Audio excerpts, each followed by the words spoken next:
The storm did not arrive all at once. It began as a bruising of the sky above the Pacific, a purple swelling that swallowed the horizon before rolling inward to hammer the coastline. By midnight, the rain was no longer falling. It was being driven sideways, hard enough to scour the paint from the siding of the small, isolated house perched on the edge of the cliff. Eli Hart stood in his kitchen, the lights dimmed to a single amber bulb above the sink. The house rattled. The window frames groaned under the assault of the wind, a sound like the bowing of old wood on a dying ship. I think he went over here. Eli placed his hand against the cold glass, feeling the vibration of the thunder as it rolled through the bedrock and up through the floorboards. He checked the back door, locked. He walked to the front hallway and checked the deadbolt. Locked. He checked the window latches in the living room, then the study. Locked. Locked.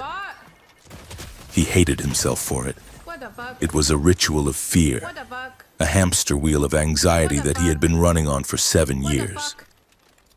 If they wanted to get in, a deadbolt from a hardware store would not stop them. If she wanted to get in, locks were irrelevant. And if the ones who were chasing her arrived, the walls themselves would likely cease to exist.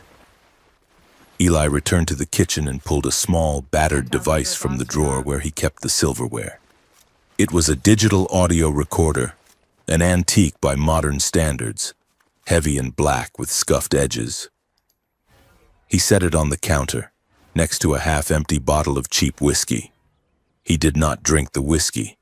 He just needed it there, a prop to convince himself he was just a sad, lonely drunk rather than a man guarding a timeline. He pressed play. The static hissed, white noise that sounded like the ocean outside. And then the voice cut through. It was distorted, layered with digital artifacts.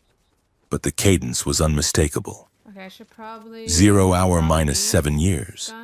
Sector 4. The signal is authentic. When she knocks, you open. Do not hesitate. Do not verify. When she knocks, you open. Eli stopped the recording. He knew every dip in the frequency, every pause for breath. Are they not gonna fight?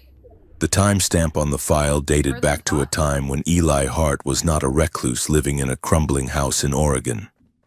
Back then, he had been Dr. Eli Hart, the youngest chair of the Xenolinguistics department at the Institute, the government's golden boy for the Welcome Protocol. Maybe these are bots. He had been the man they called when the deep space arrays picked up syntax instead of static. Then came the scandal. That was what the papers called it. What in the fuck? A mental break, a misappropriation of classified data, a frantic, paranoid delusion regarding a transmission that no one else could hear. He had been scrubbed from the project, his clearance stripped, his reputation dismantled with the efficient brutality of a controlled demolition. They let him keep his pension, provided he moved to the middle of nowhere and stopped talking to journalists. So he had moved, and he had waited, because the voice on the recorder was not an alien. It was his own voice, terrified and breathless, I forgot about that. sent from a future he had not yet lived. Oh shit. A sudden pounding on the wall made him jump. He exhaled, realizing it was just the wind hurling a loose branch against the siding. Or maybe it was just the house settling. Earlier that afternoon, before the storm had turned violent, he had been out by the mailbox, wrestling a bill from the rusted maw of the metal box. Mrs. Gable, his nearest neighbor, which meant she lived a quarter of a mile down the gravel road, had pulled up in her station wagon. She was a kind woman, the sort who brought casseroles to funerals of people she barely knew. "Storm's coming, Eli," she had yelled over the rising wind.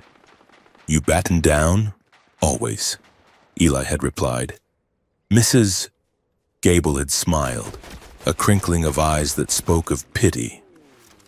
"You know, my niece is visiting next week. She is single, loves books. I see you up late with your lights on, waiting on something. A man shouldn't wait alone forever." That's crazy. Eli had forced a laugh. a dry sound that scraped his throat. I am not waiting for anyone. Mrs. Gable, just insomnia, the curse of the idle mind. You joke, she had said, shotgun. revving her I engine, think I might like but the this whole better. town thinks you are waiting for an alien girlfriend to beam down. Maybe not. It is the only explanation for why a handsome man hides in a shack. Gym felt nice. She had Ooh, I laughed need at to her go own to the joke. gym. Eli had laughed with her. But as she drove away, his hands had been shaking. It was not a joke. It was a persistent, gnawing reality that had eaten a hole in the center of his life. Now, hours later, the storm was at its Are these the peak. same? No, they're not. The rain sounded like gravel thrown against the roof. Eli stared at the recorder. I just saw He should go to bed. He should sleep. He should forget the voice and the promise and the ruin of his career. Then he heard it. It was not the wind. It was not a branch. It was 3 distinct impacts against the front door. So bad. Thud, thud, There's thud. fighting going on over The there. rhythm was precise. It was slow. It was heavy. It was exactly the cadence of the interference pattern he had decoded on the night his career ended. Wait. Eli froze. His heart hammered against his ribs, a frantic bird trapped in a cage. For a second, he thought he might vomit. 7 years of waiting, of imagining this moment, I'm still learning how and now to- that it was here, to read his this legs shit. felt like lead. When she knocks, you open. He moved. He did not let himself think. He walked down the hallway, the floorboards cold under his bare feet. Oh, there's someone here. The door rattled in its frame as the wind shoved against it from the outside. He reached for the deadbolt. His hand was steady, Why did which I do that? surprised Why him. did I do that? Why His did I mind do was that? screaming, but his What's going body had on? gone into a strange, Why? cold autopilot. He threw the bolt. He turned the handle. The wind know what ripped I the thought door I from was his using grip, right now. slamming it against the interior wall with a crash that Oh shook my the house. God. Rain exploded into the hallway, Fuck a this guy. freezing mist that soaked his shirt instantly. She stood on the porch. Fuck this guy. She was drenched, her clothes clinging to a frame that seemed too fragile for the violence of the storm. She wore a coat that looked like it had been stolen from a military surplus store, 3 sizes too big. But underneath it, he saw glimpses of a fabric that did not reflect light, a matte Vanta black material that seemed to absorb the rain. Her hair was plastered to her skull, dark and slick, I'm telling but her you, eyes dude, were I see- luminous. Okay. That was the only word for it. I was not They were feeling not myself glowing, because I did not but get a they physical caught the for amber lashes light for from like the hallway 4 and weeks, amplified 4.5 it, weeks. shining with So, a like- pale violet iridescence that was biological, impossible, and Good terrifying. job, guys. That's how you know. She looked I exhausted. usually get my lashes. She every looked 2 like she had weeks. run across a continent. She was swaying slightly, her hand gripping the doorframe Sleep to on my stay face all the time. upright. That's why I do them every 2 weeks. Eli stared at her. He forgot the wind. He forgot I the rain wanted- soaking his I carpet. choose to still sleep on my face. She looked up at him, water dripping from her chin. She took a breath, a ragged, wet sound, and spoke. Her voice was raspy, accented with a lilt that placed the stress on the wrong syllables, melodious and You strange. already know me. The lost alien princess knocked on his door at night. He'd been expecting her Just for gonna talk. years. Fuck it. I'm not even gonna. She said it like a code I want phrase. to fight. She said it like she was reading a line from a script, testing him, waiting to see if he knew the countersign. I'll drop here. Her eyes searched Nope, his I'll drop face, here. desperate and sharp, looking for a flicker of hello. recognition. Eli stood there, the wind whipping his hair into his eyes. He Cat- nodded. Shit. Once, Oh my God. the tension in her shoulders It smells broke. So bad. She let out a laugh that was half sob, Why is it half so hysteria. bad? She slumped against the doorframe, sliding down a few inches before catching herself. Oh my God. I expected you to be taller, she said, the grandiosity of her entrance instantly better. vanishing into a Love it. dry, breathless critique. I love it. She squinted at him through the rain. And less haunted. The dossier said you were dashing. This is false advertising. Eli blinked, the absurdity of the comment jarring him back to reality. Get inside, he shouted over the wind, before the door I'm gonna blows get, off. He reached out and grabbed her new arm. set. She flinched, her muscles coiling like a spring, but she let him pull her across the threshold. He slammed the door shut against the storm, leaning his weight against it to engage the lock. Someone fight me The silence that followed was heavy. The roar of the storm was muffled now, reduced to a dull backdrop. The hallway was filled with the sound of her breathing, heavy, wet gasps, and the drip, drip, drip of water pooling around her boots. I will probably Eli looked at her. Really looked at her. I don't know when I'll go, but yeah, I'll She was FaceTime. humanoid, I was certainly. thinking maybe tomorrow after work. 2 arms, 2 legs. A face that could almost pass for human if you ignored the skeletal structure of her cheekbones, which were too high, too sharp, and the way her pupils were not circles, but horizontal slits that pulsed as they adjusted to the dim I light. just got my lashes done. You, Eli earlier said, his today. voice cracking, Let me show you. you are real. I am currently debating that myself, Oh my God, she hold on, murmured. hold on. She pushed wet hair out of her face. Oh my God. Her fingers were Those are long, fucking heavy. possessing I one footsteps, knuckle brother. too many. My name is Vylera. Do you have a heat source? My internal Of course you regulation want me. is failing. Come Kitchen, on, just fight Eli me. said. Come. He led her into the kitchen. She walked with a strange, fluid grace, despite her exhaustion, Fun. placing her feet silently on the floorboards. When she saw the stove, she stopped. Combustion? She asked, pointing at the gas range. Gas, Eli said. He grabbed a towel from the rack, a faded blue thing, God. and handed Fuck it to you, her. bro. Oh my She took God, it, I was so staring scared. at the loops of terry cloth as if they were a complex engineering I'm outta marvel. here. Soft, hide. she I'm gonna noted. She buried her face in it, inhaling deeply. Oh my God. Smells like chemicals and flowers. Detergent, Oh, I need the bigger Eli said. one. He filled the kettle with water and set it on the stove. The flame ignited with a whoosh. Vylera flinched, her eyes widening, then narrowing in fascination. Run! Primitive, she said, Okay. but she moved closer to the heat. Charming. Oh, you But said primitive. How are you to me? Eli watched her, his heart rate slowly descending Sorry, I from had the to put my big stratosphere. girl boots He was together. leaning against the Oh, I saw counter, that. gripping the edge until his Yeah, knuckles Target. were white. I have been waiting for First of 7 all, this years, song's not he it. said quietly. I lost everything because I knew you were coming, and you are criticizing my stove.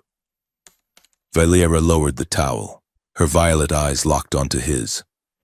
The humor faded, replaced by a weary, ancient intelligence. And I have been running for longer than your species has had flight, she said. That's crazy. Let me have the small criticisms. Eli Hart. They are the only control I have left. She shrugged off the oversized military coat. Underneath, she wore a bodysuit of that dark, light-absorbing material. It was damaged.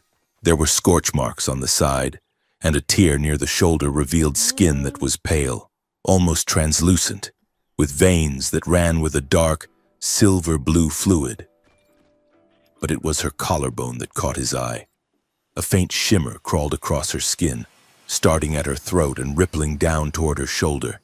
It looked like living mercury, a tattoo that moved. It pulsed in time with the rattling of the windows. I got a lot of What is that? stairs that Eli look like asked. this is your Vylera escalator. touched her Really? collarbone. Proximity sensor, Why? Do you think you're a male or biometric something? interface. It is Do you nervous. be a male? It does not like your storm. It's flickering, Yeah, Eli I said. figured. It flickers That's when it funny. detects high-energy signatures. Vylera said. She frowned. Or when I am about to die. That's hella It is a dual-purpose feature. Eli stepped closer. The scientist in him, the linguist who had spent a decade studying theoretical exobiology, momentarily overrode the terrified man. He looked at the tear in her suit, at the skin beneath. There was a symbol branded into her flesh, just above the silver blood of her wound. It was a circle intersected by 3 jagged lines, encased in a hexagon. Eli stopped breathing. He knew that symbol.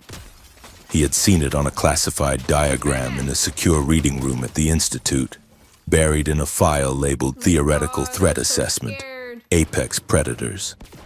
It was a symbol that wasn't supposed to exist outside of a paranoid general's nightmares. Why can't I You are Why not doesn't that just a work? Why didn't I refugee, get shield? Eli whispered. What the fuck? Valera stiffened. She pulled the towel tighter around herself, covering the mark. I never said I was a refugee. Because I'm not really aiming. That mark, Eli said. It is a designation for a royal caste. But the file said, the file is a lie. She cut in. Okay. Her voice was sharp. Whatever you have read, whatever you think you know, it is a fabrication. I am not. She stopped. Her head snapped toward the front of the house. The mercury on her collarbone flared bright silver, illuminating her face in a ghostly strobe. Silence, she hissed. What? Listen. Eli strained his ears. He heard the wind. He heard the rain. And then, underneath it, he heard a low, steady thrum. It was an engine, a car, idling on the road just beyond his driveway. Stop. Expecting company? Valera asked. Stop Her it. voice was low, devoid of the earlier humor. She looked suddenly predatory. The exhaustion seemed to evaporate, replaced by a lethal tension. She stood on the balls of her feet, her eyes scanning the kitchen for weapons. Oh my god. No, Eli said. No one comes out here at night. Especially not in this weather. Then they have found me, she said. She looked at the back door. How many exits? 2, front and back. Windows? 2 small in the back. Living room has a bay window. The engine outside cut off. The silence that followed was worse than the sound. Eli felt a cold clarity wash over him. For 7 years, he had been a hermit. He had been a sad, broken man drinking whiskey and listening to ghosts. But before that, he had been field rated. He had been trained to handle first contact scenarios that went wrong. He knew the protocols for containment, for extraction, for evasion. Hypist. He looked at Valera. She was terrifying. Why am I Yes, getting but a she lot was of, also the proof. She was the reason he had lost his life. She was the only thing that mattered. Kill the light, Eli said. So Valera weird. didn't hesitate. She waved her hand near the bulb, and it shattered. Shit.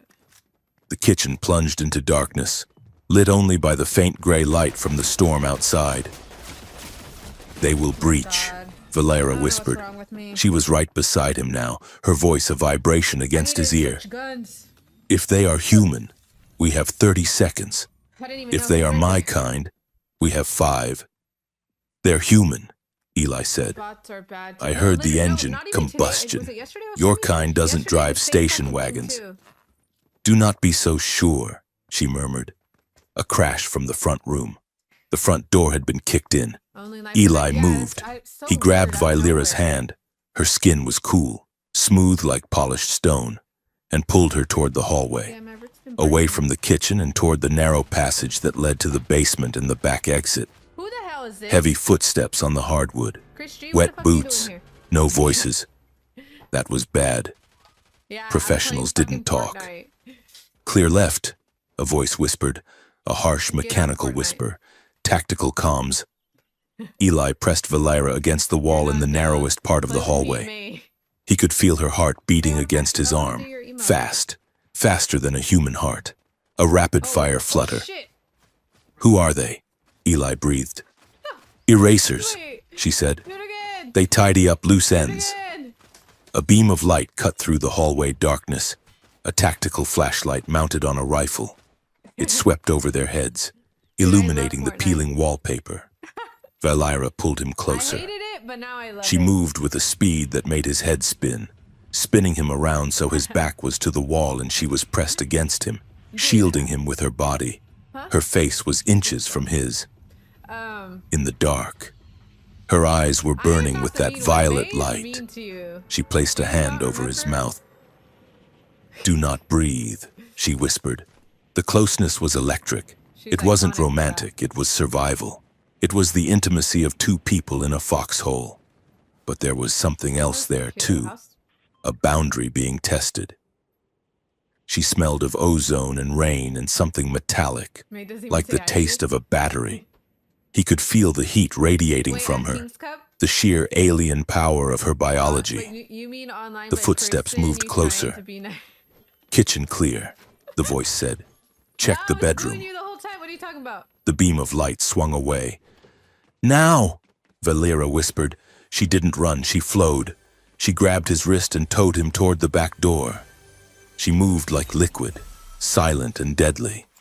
Eli stumbled, trying to keep up, his bare feet slapping against the wood. Wait, do you They play, reached the back door. Eli fumbled with the I wanna lock. see this meme, His She's fingers a felt thick dude. and clumsy. She was Faster, a little Valera hissed. under the influence. Got it, Eli said. He threw the Oh, bolt and shit. pushed. Oh, shit. The Oh, door shit. opened into the storm. Is the gun I want to use? Nope. The wind hit Nope. them like a Oh, physical shit. blow, staggering Eli. Go! They spilled out into the mud of the backyard. That's a bot. The rain Or was no? blinding. Eli slipped, his knee hitting the wet earth, but Valera hauled him up with shocking strength. Movement rear, a voice shouted from inside the house. I A just distinct realized thwip yeah, sound dude, cut through the air. I love sound. The rain to Eli's left hissed and turned into steam. Hello? A beam of energy, invisible but hot enough to boil the water in the air, I sliced just, past his honestly, ear. I just started playing this game this past It hit the weekend. trunk of a Okay? pine tree 20 feet I'm away. literally just looking for a fight. The tree Like, didn't practice my explode. aim and shit. It simply ceased to exist in a clean, spherical cutout. The wood vanished as if scooped by a giant spoon. Eli stared at the hole in the tree. PUBG? That wasn't a on, bullet.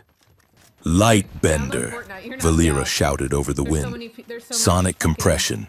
Oh my It God, folds the light and sound waves to create a vacuum tear. Human tech doesn't do that. You said they were human. I said they drove a car, I like Valera these little yelled back. miniguns. She dragged him toward the tree line.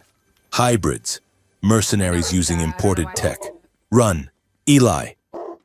They sprinted into the woods. Why are you working? The brambles tore at Bro. Eli's clothes. The mud sucked at his feet, I'm about to but he ran. Thank He you. ran because the tree had vanished. He ran because the 7 years of waiting were over. And the reality was infinitely worse than the anticipation.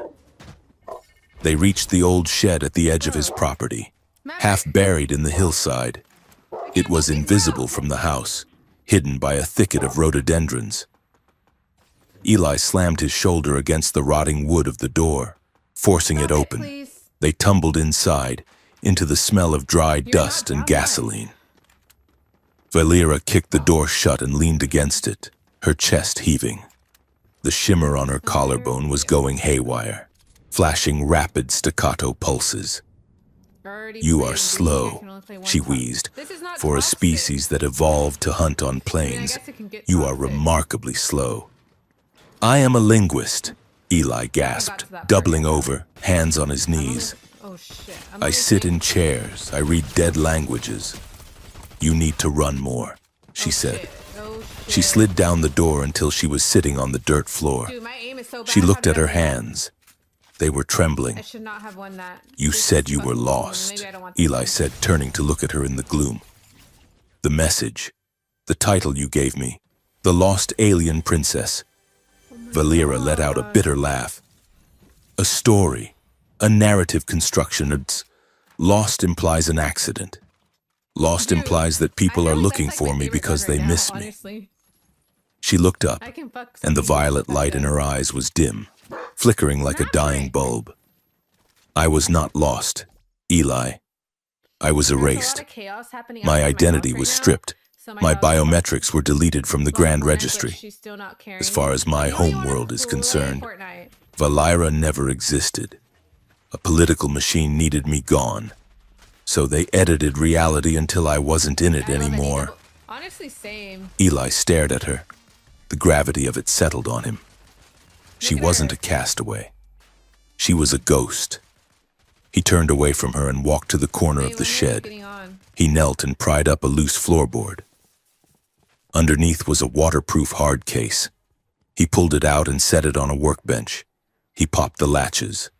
Inside, neatly packed, were 2 burner phones, a stack of cash in 3 different Dude, download currencies, it.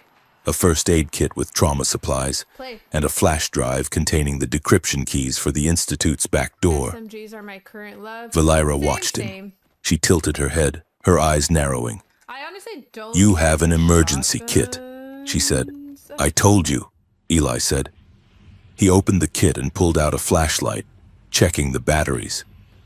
I was expecting you. We're just dropping. So Most humans expect an invasion, Valera said softly, or a greeting. This is all just They do not pack right trauma now, kits guys. and encryption keys.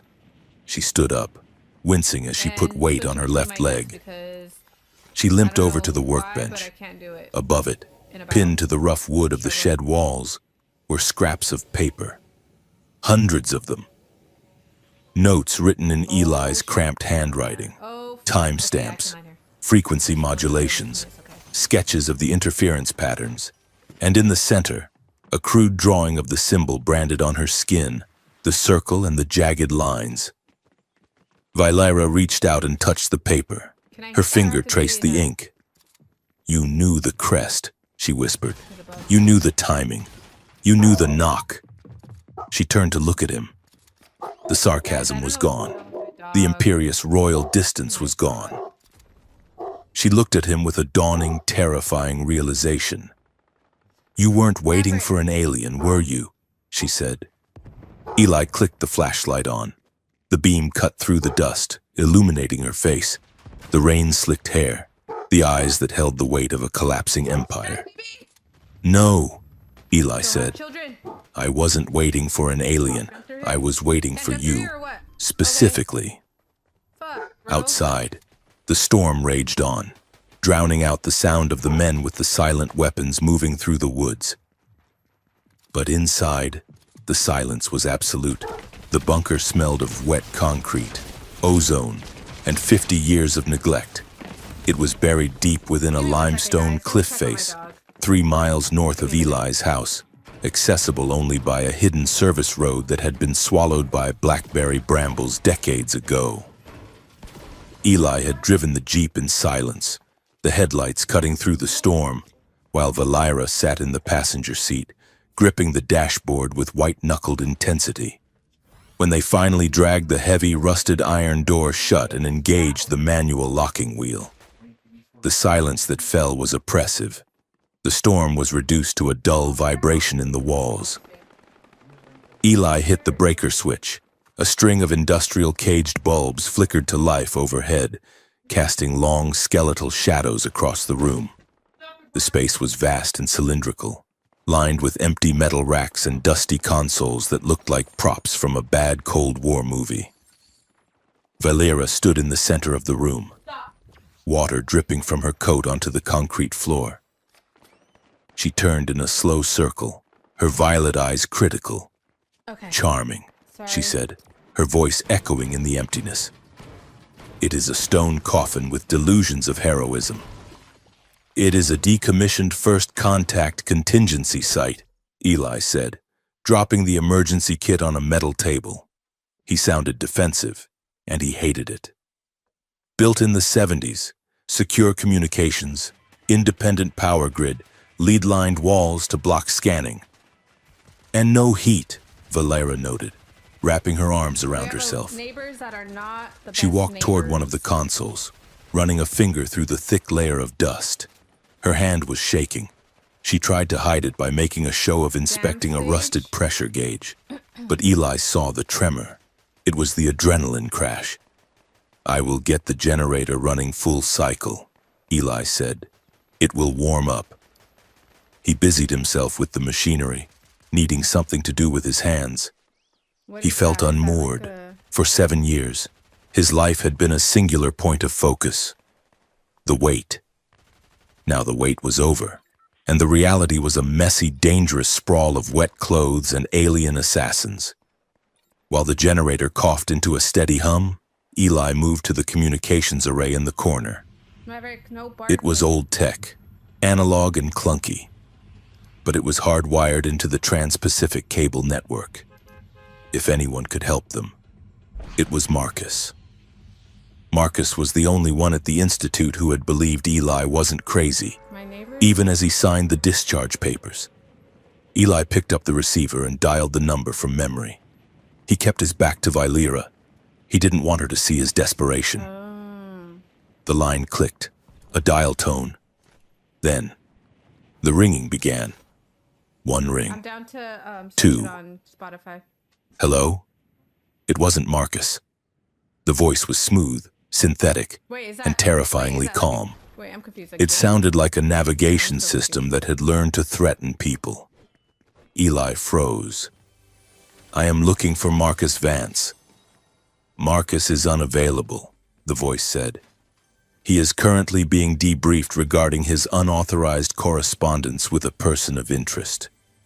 Eli's grip on the receiver tightened. So, Who is this? Someone who is saving you time. Mr. Hart, the voice replied. We tracked the activation of your emergency protocols. We know you have the package. oh, mode, okay. I don't know what you are talking about. Please, the voice said, sounding bored. Don't insult the intelligence that built your career. Listen to me carefully. The asset is volatile. She is a walking diplomatic incident that will end in orbital bombardment if not contained. Is it above She is me? not your problem anymore. Open the door, walk away, and your pension remains intact. Keep her, and you cease to exist. The line went dead. Eli stood there, the receiver humming with a disconnect tone. They knew. They already knew. He turned around. Valera was watching him. She had shed the heavy military coat and was sitting on the edge of the metal table, her legs dangling. She looked small in the vast room, but her eyes were sharp. They are not coming to help, are they? She asked. No, Eli said. He hung up the phone. The line is tapped. I told you, she said, not unkindly. I was erased. Anyone who looks for me will be erased too. She reached up and touched the collar of her bodysuit. Happening. She winced. The interface is burning. Eli walked over to her. The shimmer? You said it was a sensor. It is, she said, but it is also a storage drive, a living cipher embedded in my nervous system.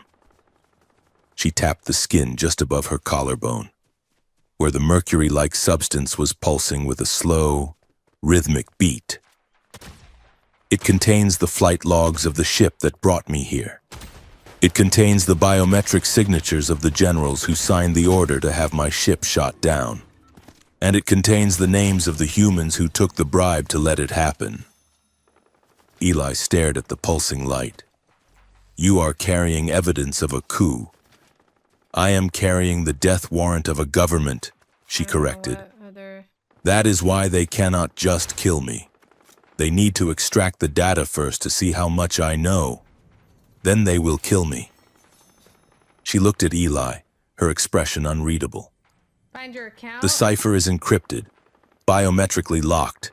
It responds only to specific harmonic frequencies. Like a voice key? Eli asked. More complex, resonance, intent? She hesitated, then leaned forward slightly. Eli, say the phrase. What phrase? The one from the recording. The one you have been listening to for 7 years. Eli felt a chill that had nothing to do with the damp air. When she knocks, you open. As the words left his mouth, the shimmer on Valera's skin flared. It didn't just glow, it expanded. The mercury lines shooting out like a starburst, racing down her arm and across her chest in a complex, glowing, geometric web. Valera gasped, her back arching as if she had been struck.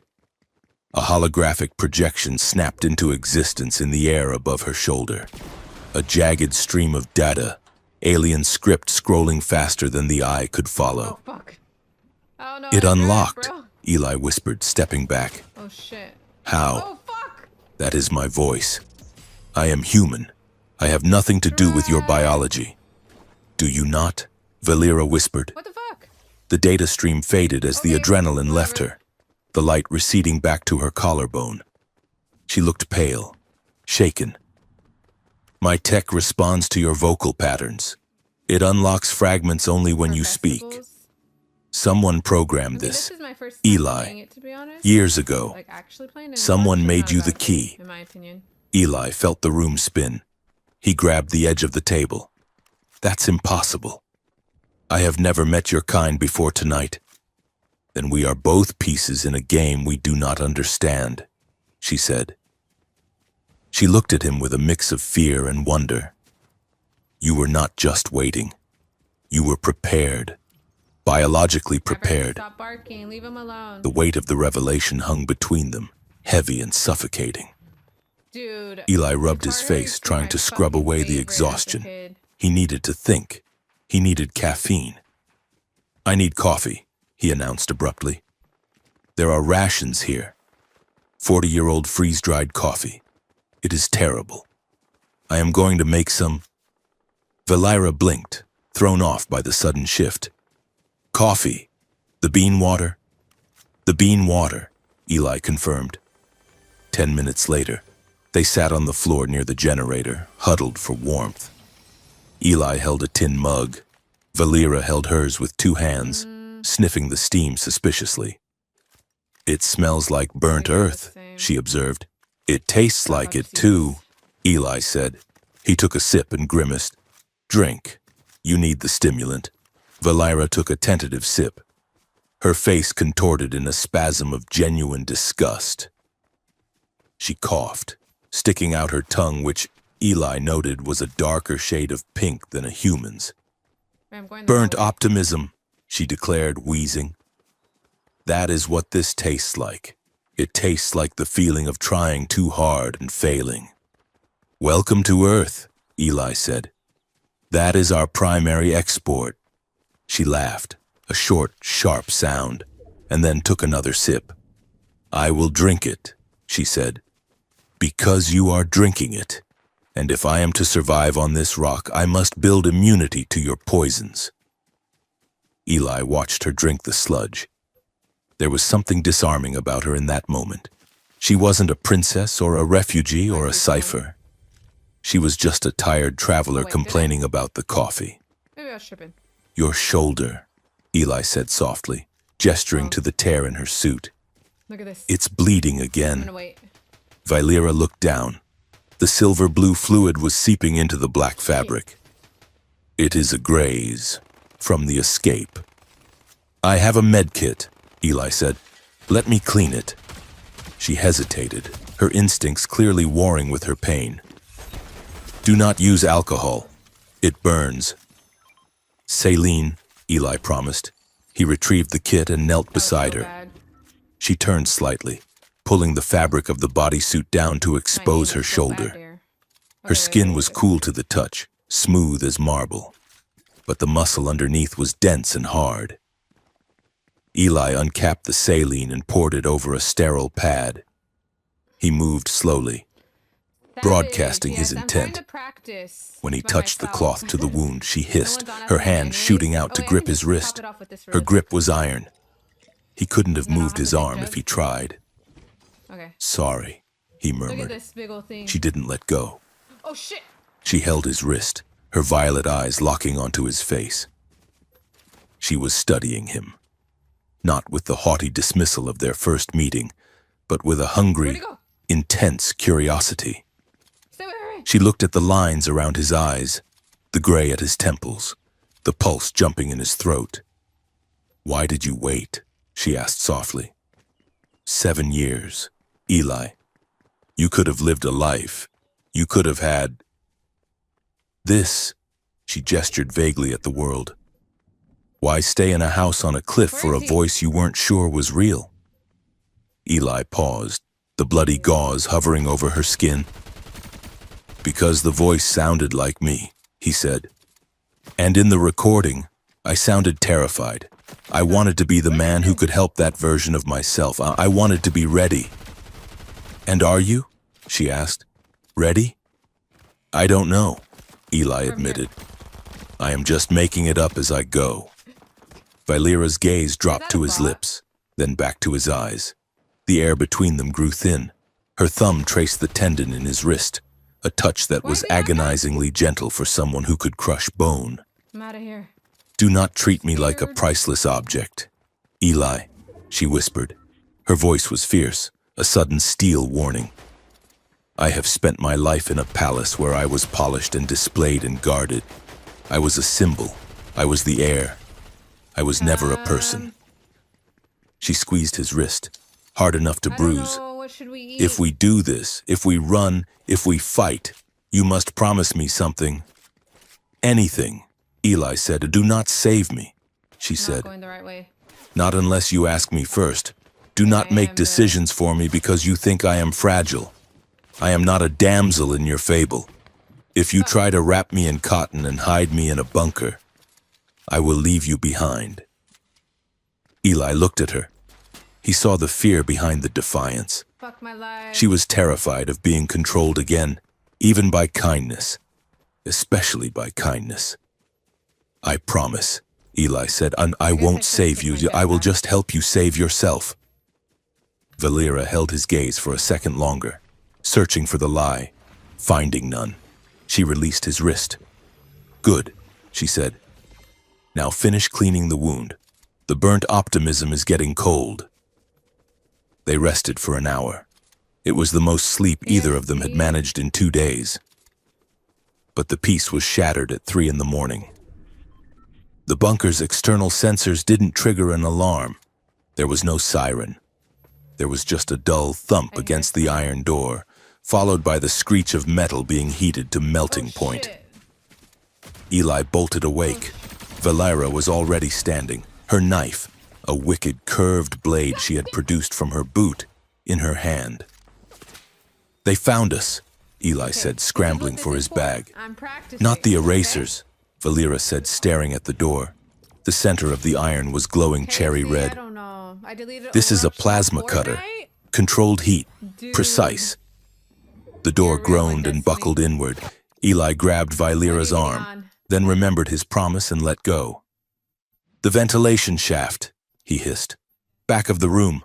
No time, she said. The door fell inward with a deafening clang. 2 figures stepped through the Should you smoke. guys go with They me were tall, to wearing get food impeccably with my tailored charcoal IRL? suits that looked out of place in the damp cave. They I looked know. human, but their movements were wrong, too smooth, too synchronized. They didn't walk, they glided. One of them held up a badge. It wasn't a police badge. It was a holographic crest that floated in the air. The Galactic Diplomatic Corps. Her Highness Valera, the figure on the left said. Its voice was melodic, vibrating with subharmonics that made Eli's teeth ache. We have been looking for you. The Concord is very worried about your health. I bet they are, Valera spat. Did they send you to check my vitals or stop my heart? We are here to facilitate your return, the figure said. It stepped forward. I'm on it. The human is irrelevant. He may leave. The human stays, Valera said, stepping in front of Eli. That is unfortunate, the figure said. I'm gonna draw It raised a hand. here. The air around its palm shimmered, condensing into a ball of kinetic force. Run! Like, Valera can I go shouted. faster than She this? didn't use Like- the knife. She reached into her pocket and threw something, a small metallic disc. It hit the ground between them and the operatives. A blinding flash of white light exploded, followed by a concussive wave that knocked Eli off his feet. A flash bang. Eli coughed, scrambling up. Sonic Scrambler, Valera yelled, grabbing him. It disrupts their equilibrium. Move! They sprinted for the ventilation shaft while the 2 operatives stumbled, clutching their heads, Hurry, their hurry, perfect suits rippling as their holographic disguises flickered, revealing glimpses of gray, chitinous armor underneath. Where's he? They are real, Eli gasped as they shoved the grate aside and crawled into the dark tunnel. Oh my god. Aliens Why am in I scared? suits. Diplomats, Valera corrected, crawling ahead of him. The worst kind of predator. I was... The escape from the bunker led them to a drainage outflow on the beach, miles down the coast. From there, they hitchhiked in the back of a lumber truck, shivering under a tarp, until they reached the outskirts of the city.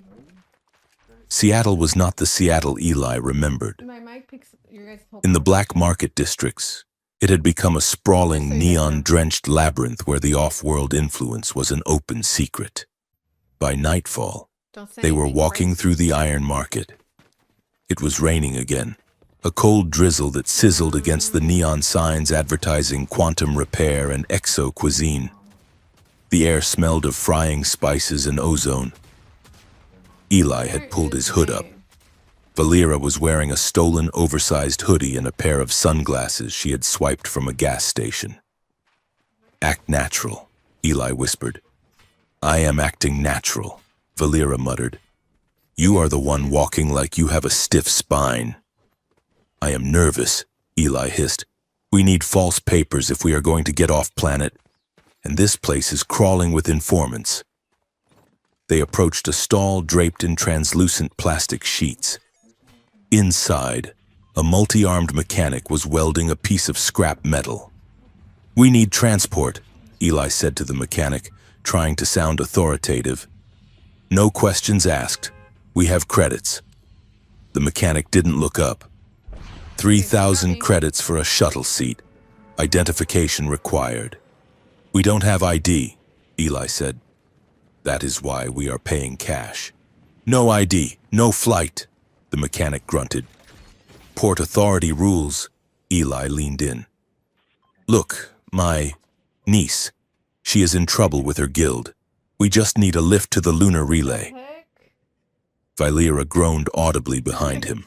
The mechanic looked up, all four eyes blinking. "Your niece?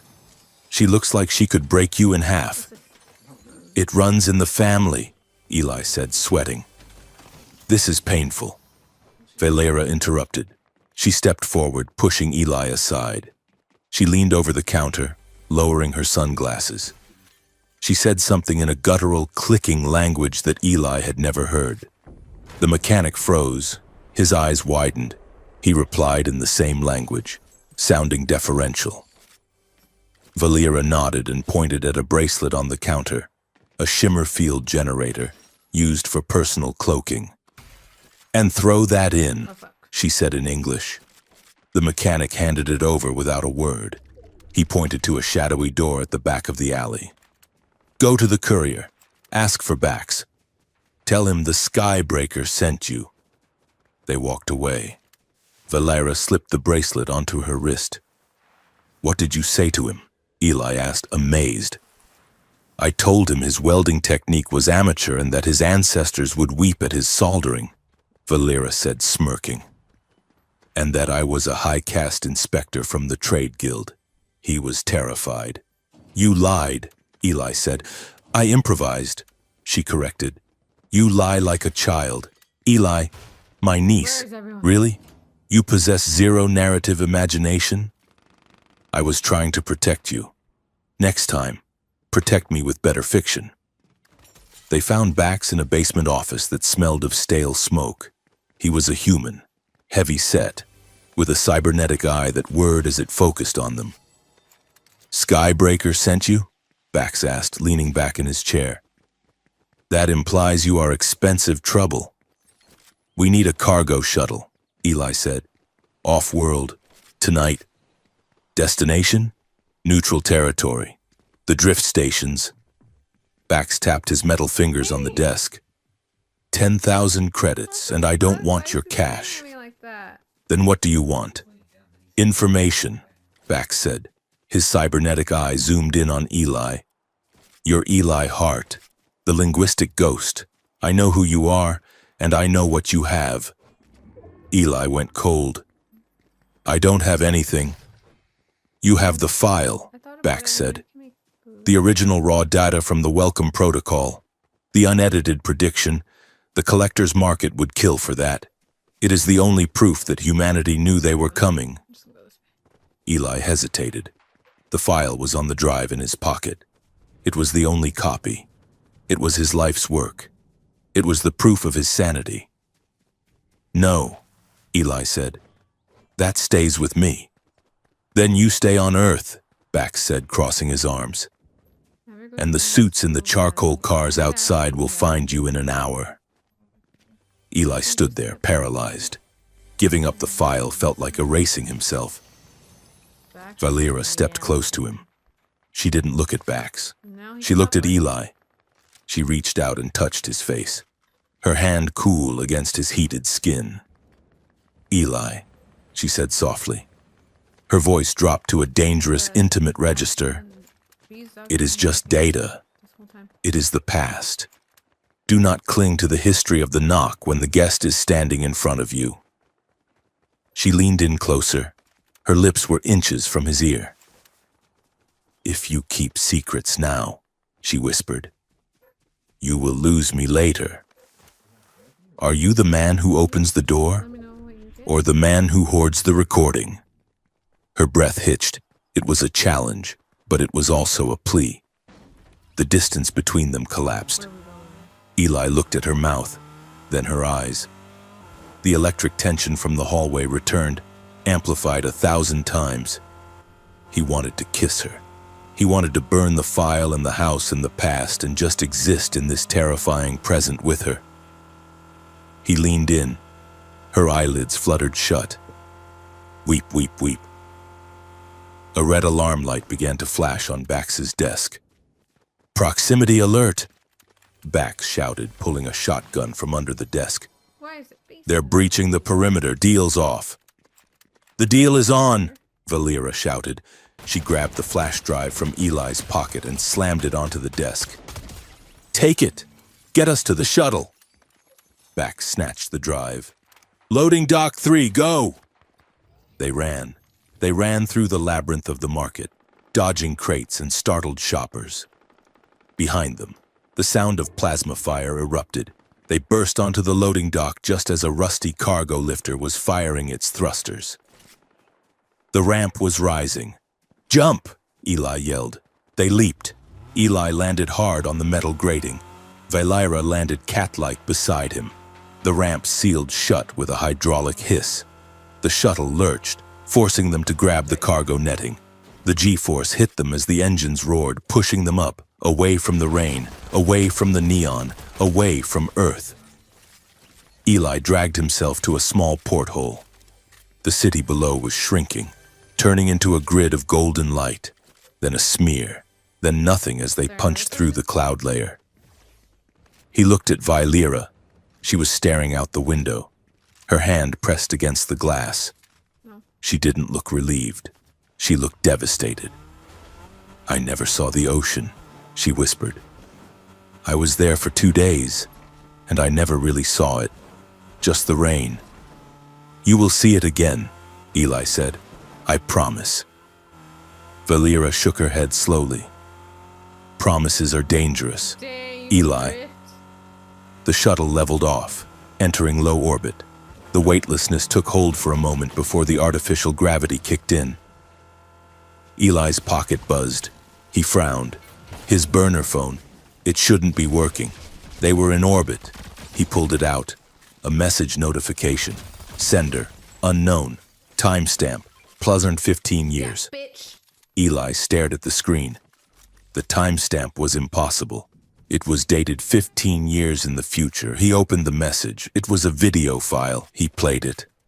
The face on the screen was old, ravaged by time and illness. But the eyes were sharp. It was Dr. Aris Thorne, Oh, I did not Eli's see that. mentor, Okay. the man who had taught him I everything, was just trying to open this. the man who had died 3 years ago. This is Eli, again. the recording said. The voice was wheezing. If you are seeing this, the loop has closed. You found her. You opened the door. Dr. Thorne coughed, wiping blood from his lip. Listen to me. The prediction was not a warning. It was a trap. The girl, 1 second. Valera. She is not the savior. She is the trigger. If she reaches the throne, if she reclaims her crown, the mechanism activates. Everything ends. The old man leaned into the camera, his eyes wide with terror. Do not let her go home, Eli. She must not reach the throne. You were programmed to love her so you would deliver her to the slaughter, break the cycle, kill the hope. The video ended. Eli sat in the cargo hold, the silence ringing in his ears. He looked at Valera. She was curled up on a crate, her eyes closed, finally sleeping. She looked peaceful. He looked at the phone. You were programmed to love her. The realization hit him like a physical blow. The waiting, the obsession, the voice key. It wasn't destiny, it wasn't romance, it was engineering. He wasn't the hero of the story. He was the delivery system. Eli looked at the sleeping princess, and for the first time since she knocked on his door, he was truly afraid. Not of the aliens chasing them, but of himself. The station was called the Spindle, a massive rotating accumulation of rusted hull plates and stolen docking rings drifting in the neutral zone between three major trade routes. It did not belong to any government. It belonged to the desperate, the exiled, and the people who preferred to be paid in hard currency rather than digital credits. It smelled of ozone, recycled air that had been scrubbed one too many times, and frying spices. The main promenade was a crush of bodies, humans in flight jackets, alien dock workers with 4 arms, and cybernetic traders whose eyes clicked and whirred as they scanned the crowd for potential marks. Eli Hart walked through the throng, keeping his head down. He wore a heavy canvas jacket he had bought from a surplus stall 3 hours ago. The collar turned up to hide his jawline. Next to him walked a woman who looked nothing like a princess. Vylera had cut her hair. It was jagged now, a choppy, uneven bob that framed her face in sharp angles. She wore baggy cargo pants and a grease-stained vest over a thermal shirt. She looked like a mechanic, or perhaps a smuggler's apprentice. She walked with a slouch, her hands shoved deep into her pockets, her gaze darting nervously, submissive and skittish. It was a perfect performance. "You are good at this," Eli murmured, leaning close to her as they navigated around a stall selling questionable meat skewers. "Too good. You look like you have spent 10 years dodging debt collectors." Vylera didn't look at him. She kept her eyes on the ground, but her voice was low and sharp. "I was raised in a court where a wrong glance could cost a minister his career. Eli, survival is just acting with higher stakes. I know how to be what people expect." She paused by a stack of crates, checking the reflection in a piece of polished chrome. Her face twisted in a momentary grimace of self-loathing before smoothing back into the mask of the frightened refugee. "I hate it," she whispered, the words barely audible over the roar of the station. "I hate how easy it is to shed myself. It makes me wonder if there was ever anything real underneath the crown to begin with." "There is," Eli said, stepping between her and a hulking dock worker who was staring too hard. "I see her." Vylera looked up at him then, and for a second, the mechanic mask slipped, revealing the terrified, regal woman beneath. Then she blinked, and the mask was back. "Come. The contact is in the lower ring, Sector 4. They moved deeper into the station, down metal stairs that vibrated with the thrum of the massive engines keeping the spindle in orbit. The air grew hotter, thicker with the smell of engine grease. They were looking for a man named Oren. According to the encrypted data Vylera had extracted from her cipher during the shuttle ride, Oren was formerly the royal archivist of her house. Now, he was listed in the station directory as a dealer in antique data formats. They found his shop tucked between a hydroponic garden and a loud repair bay. The sign above the door read simply, "Memory Lane." Eli pushed the door open. A bell chimed, a lonely, analog sound. The shop was crammed with physical media, books, scrolls, data crystals, old magnetic tapes. It smelled of dust and vanilla. An old man sat behind the counter, hunched over a magnifying glass. He had pale, translucent skin similar to Vylera's, but his was wrinkled like parchment. He wore thick spectacles and a cardigan that had seen better decades. "We are closed," the man grumbled without looking up. "Inventory audit. We are not here to buy," Vylera said. She stepped into the light. She didn't drop the slouch. didn't straighten her spine. She just spoke. Wait, is this where the circle? We are here to remember. The old man froze. He slowly lifted his head, his eyes milky with age but still possessing that violet spark, widened behind his lenses. He looked at the grease-stained vest, the chopped hair, the dirt on her cheek. Hiding. He stood up, his chair scraping loudly against the floor. His hands trembled as he reached out, Oh, there's as one if touching person. a ghost. Oh my god, I'm scared. Highness, he breathed. Child. Hello. Oren, Valera said softly. The old man rushed around the counter and fell to his knees. He grabbed her hand and pressed it to his forehead. He was weeping, God. silent, shaking sobs that racked his frail body. Valera stood stiffly for a moment, then slowly, hesitantly, reached down and touched his shoulder. Stand up, Oren, she Wait, how many said. people is left? Please, 9 the or floor is 8? filthy. I don't get Oren it. scrambled up, wiping his eyes with his sleeve. He looked at Eli with sudden suspicion. Who is this? A captor? A keeper, Valera said. Oh, His fuck. name is Eli. He opened the door. Oren's expression shifted from fear to awe. The human, the one from the prophecy. Shit. It was not a prophecy, Eli said, his voice hard. It was an algorithm. We know about the prediction file. We know it was manufactured. Oren nodded sadly. He moved to the door and locked it, flipping the sign to closed. He led them to a back room, a small space lined with glowing server racks that hummed in the dark. Oh my god. Sit, Oh my god. Oren said. He poured them tea from a cracked pot. You know some of the truth, but not the architecture of the lie. Tell me, Valera said. She sat on a crate, her back straight now, the mechanic disguise forgotten. Why was I erased? Why did my mother send me away? Oren sighed. What is this? He tapped a console, and a holographic map of the galaxy sprang to life in the center of the room. It was crisscrossed with red lines. The Queen did not just send you I need away, to move. Oren said. What am I thinking? She saved you from a legal deletion. The Treaty of Kolar. You know of it? The peace treaty, Valera said, between the Empire and the Concord. Yes, there is a loophole in Article 9, Oren explained, his fingers dancing through the holographic light. It states that the Concord has the right to intervene in succession crises if the heir is deemed mentally compromised or absent. A faction within our own military, General Kalen and his circle, collaborated with human security officials at the highest level. They needed a war to justify their budget, to justify the expansion of the fleet. Eli felt a cold pit open in his stomach.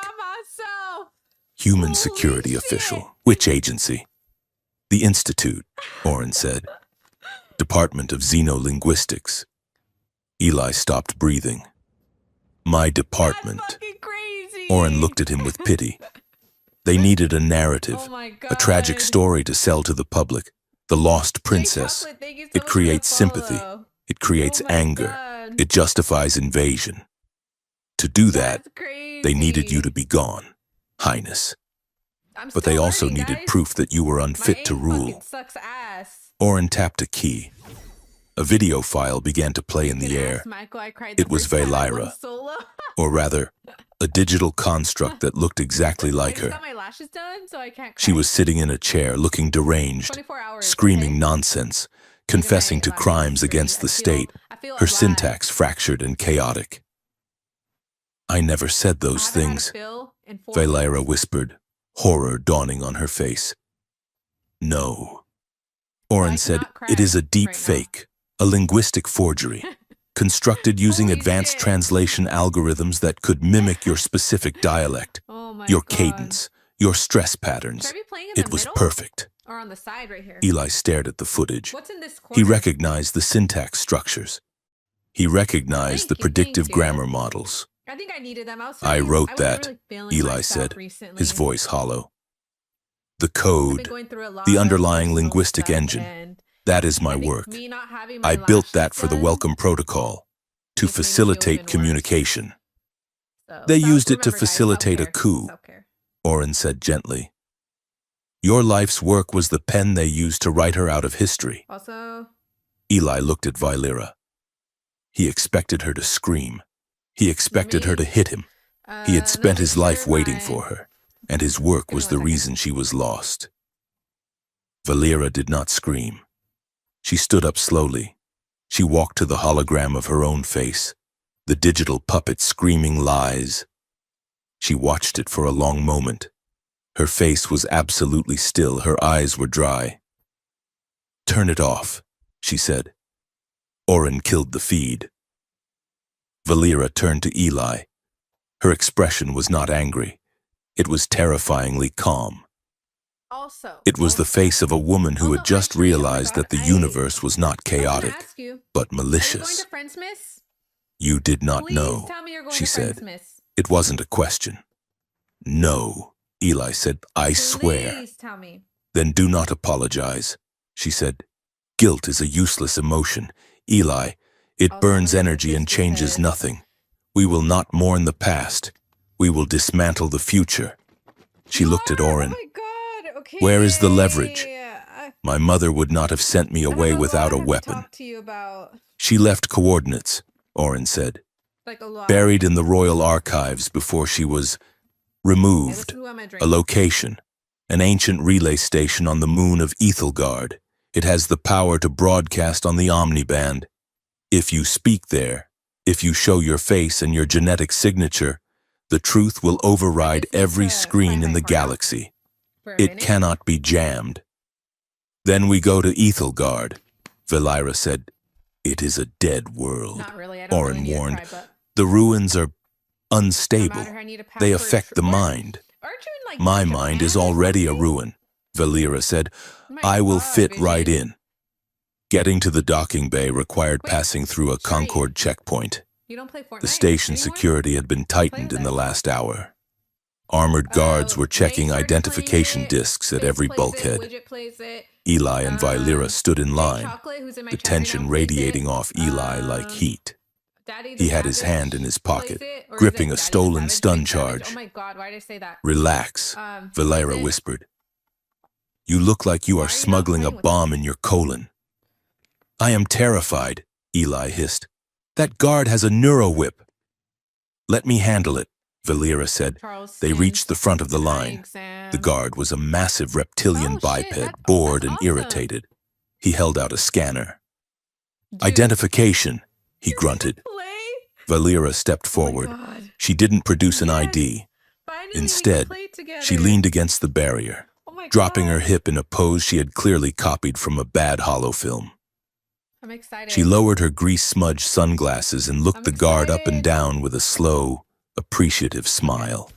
I'm not good, okay? Officer, I literally she barely purred, started playing Fortnite her over voice the dropping an weekend, octave, becoming and husky. This is why I'm playing. I was solo, told the so that I security practice. on this station was rigorous, but Finally, I we did can not play a game expect it to together be now. so robust. The guard blinked, his slit pupils dilating. Identification, citizen. I seem to have misplaced my disc in the rush, Vylera said, reaching out to brush a speck of non-existent dust from the guard's armor. Hell yeah, brother. My partner here, she gestured vaguely at Eli, is useless with paperwork. But surely a man of your authority can see that we are just two tired mechanics trying to get to a job. Okay, let me know. I would hate to be late. I'm excited. My supervisor is a tyrant. She bit her lip. It was a calculated cliché gesture, and it was devastatingly effective. From laughing so bad when The we guard play. cleared his throat, his What the scales fuck? flushing a darker green. Well, mechanics, you say? Hydraulic specialists, Vylera lied smoothly. I am very good with pressure. Eli choked on his own spit. He turned away, coughing violently to hide his face, which was burning red. The guard stared at Vylera, Thank you, nerd. completely dazed. She Right. should be coming home Pressure. From the gym right Go now. ahead. Move along. Thank She's you, probably officer, showering really quick. Vylera said, winking. You are a credit to the uniform. She grabbed Eli by the arm and marched him through the gate. As soon as they were out of earshot, she dropped the act instantly. her face returning to its neutral, annoyed setting. That was appalled, Eli wheezed. You flirted with a lizard. He was a saurian, Valira corrected. And it was not flirting. It was social hacking. Humans and saurians share a weakness for validation. I gave him a story where he was powerful and desirable. He let us pass because he wanted the story to be true. I thought you were going to ask him to dinner, Eli muttered. Valira glanced at him, a spark of amusement in her eyes. Jealousy. Eli, it is a petty color on you. I am not jealous, Eli lied. I am just impressed by your range. Keep walking, mechanic, she said, but she didn't let go of his arm. Their ship was a rusted cargo hauler called the Mute Swan, piloted by an automated system Orin had hacked for them. The quarters were cramped, a single bunk in a room the size of a closet, vibrating constantly with the engine's thrust. They were 2 days out from Ethelgard. The tension of the escape had faded, replaced by a strange, quiet intimacy. They were alone in the void, suspended between a past that was a lie and a future that was likely fatal.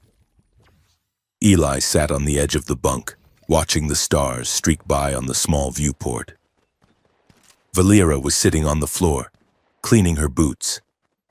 Eli, she said, not looking up. Yes? Why did you really open the door?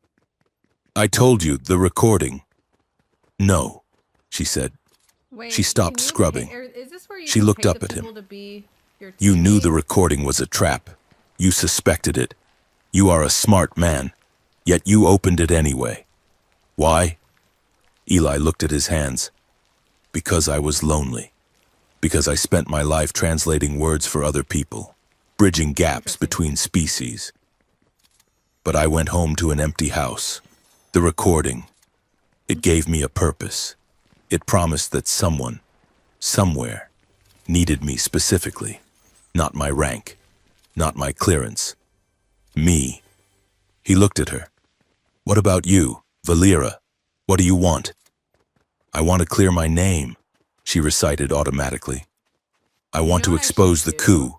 I want... No, Eli interrupted gently. That is what the princess wants. That is what the political symbol wants. There's too many people there. What does Valira want? Going somewhere else. If there was no throne, no war, no prophecy, what would you choose? She stared at him. The question seemed to stun her. She opened her mouth, then closed it. She looked down at her hands, stripped of rings, stained with grease. I want to see the ocean, she whispered. The real one. Not from a shuttle window, I want to stand in the water. She hesitated, then continued, her voice gaining strength. I want to sleep without checking for assassins. I should not be I running want out to in the eat open like food that this. I cooked myself, even if I burn it. I want a life that belongs to me. A life where my mistakes are mine, not national tragedies. She stood up and moved toward him. The space was so small that her knees brushed against his. And, she said, her voice trembling slightly, I want the man who opened the door, but I will not beg for him, and I will not order him. Eli's heart hammered against his rib. He looked up at her. You don't have to order him.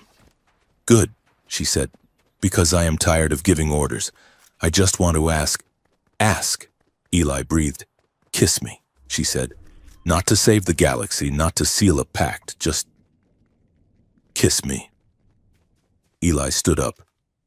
He reached out and cupped her face. Her skin was cool, but her eyes were burning. He traced the line of her jaw with his thumb. I am not a hero, he whispered.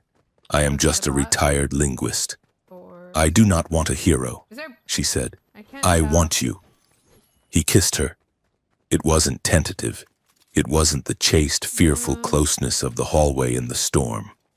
It was overwhelming. Better to have the It was medkit or months the of fear and straw. 7 years of waiting crashing into a single moment. Her mouth was soft, tasting of the terrible tea from Oren's shop. Her hands tangled in his hair, pulling him closer, I should be going the desperate other and way. strong. Eli wrapped his arms around her waist, lifting her slightly, pressing her against the bulkhead. The vibration of the ship seemed to vanish. There was only her. The heat of her body, the sharp intake of her breath against his neck, the way she made a small, surprised sound in her throat when he deepened the kiss. Taking the road. It was a claiming. It was a surrender. They broke apart, breathless, foreheads resting against each other. Eli's hands were shaking. Valera's eyes were wide, dark, pupil blown. That, Fuck. she whispered, was better than the ocean. Eli laughed, a breathless, broken sound. We should stop.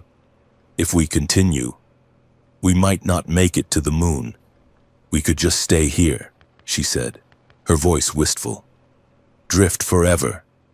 We can't, Okay, I can't Eli do that. said. He smoothed her hair, tucking a jagged strand behind her ear.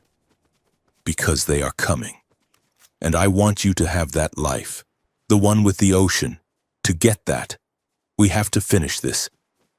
Valera nodded. She stepped back, creating a sliver of space between them. It was a physical negotiation of comfort. They chose to stay present, to not lose themselves Why in are the you escape running, bro? of desire. To Aethelgard, My aim was so she said, bad. her voice stealing again. To Don't the run from truth. me. The moon of Aethelgard was a gray, pockmarked sphere orbiting a gas giant. It had no atmosphere, no life, just ruins. That's no. They landed the mute swan in a crater of black dust. The ruins rose from the center like the ribcage of a leviathan, massive, spiraling towers of obsidian stone that seemed to twist the light around them. They donned pressure suits, bulky, yellow industrial suits they had found in the ship's locker. They walked across the silent dust toward the central spire. As they crossed the threshold of the ruins, the world tilted. Eli, Valera's voice crackled over the comms. Do not look at the geometry, it hurts. Eli looked. The stones weren't just twisting, they were rearranging. The angles were wrong, non-Euclidean. They hurt his eyes. And then the visions started. It wasn't a hallucination, it was a memory, but not his own. Flash. Eli saw himself standing in his hallway, the storm raging. He opened the door, but Valera wasn't there. It was a squad of soldiers. They shot him in the chest. Flash. Eli saw himself opening the door. Valera was there. She was dead, slumped against the frame. Flash. Eli saw himself opening the door. He was old, decades older. He had waited too long. Eli! Valera's voice cut through the visions. She grabbed his arm, shaking him. It is the defense mechanism. It shows probability, failure states. Eli gasped, blinking rapidly. The visions faded, leaving him nauseous.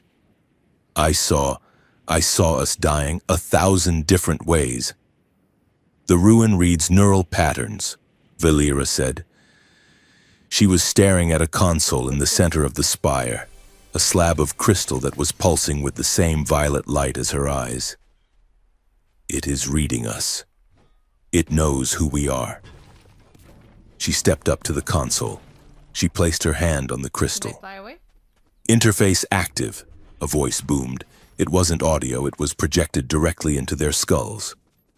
Royal signature detected. Welcome, air. The room lit up. Holographic text scrolled in the air. Ancient script.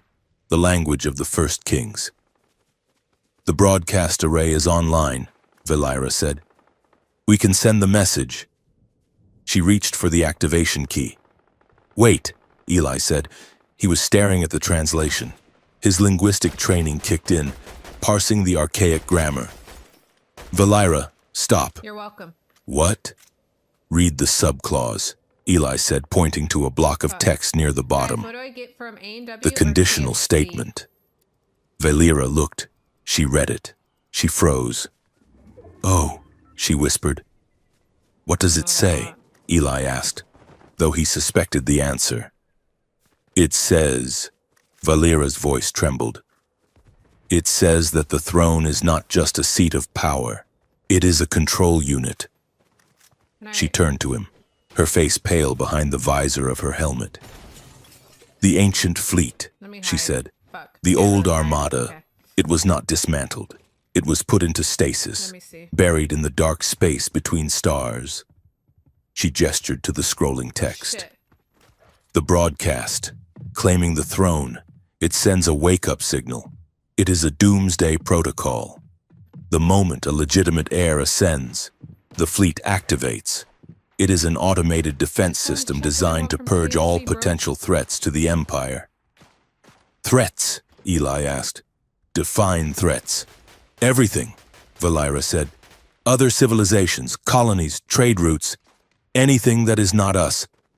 It is a war AI, a genocide engine. She pulled her hand back from the console as if it were red hot. My mother knew, she whispered. That is why she sent me away. Not to save me from the coup, to save the galaxy from me. The prediction, Eli realized. The people who wanted you to return, the faction, they don't just want a puppet queen. They want the key. They want the fleet, Valera said. They want to wake the dragon. The silence on the dead moon was absolute. The gravity of the trap crushed down on them. They had raced across the stars to find a weapon, only to realize the weapon was Valera herself.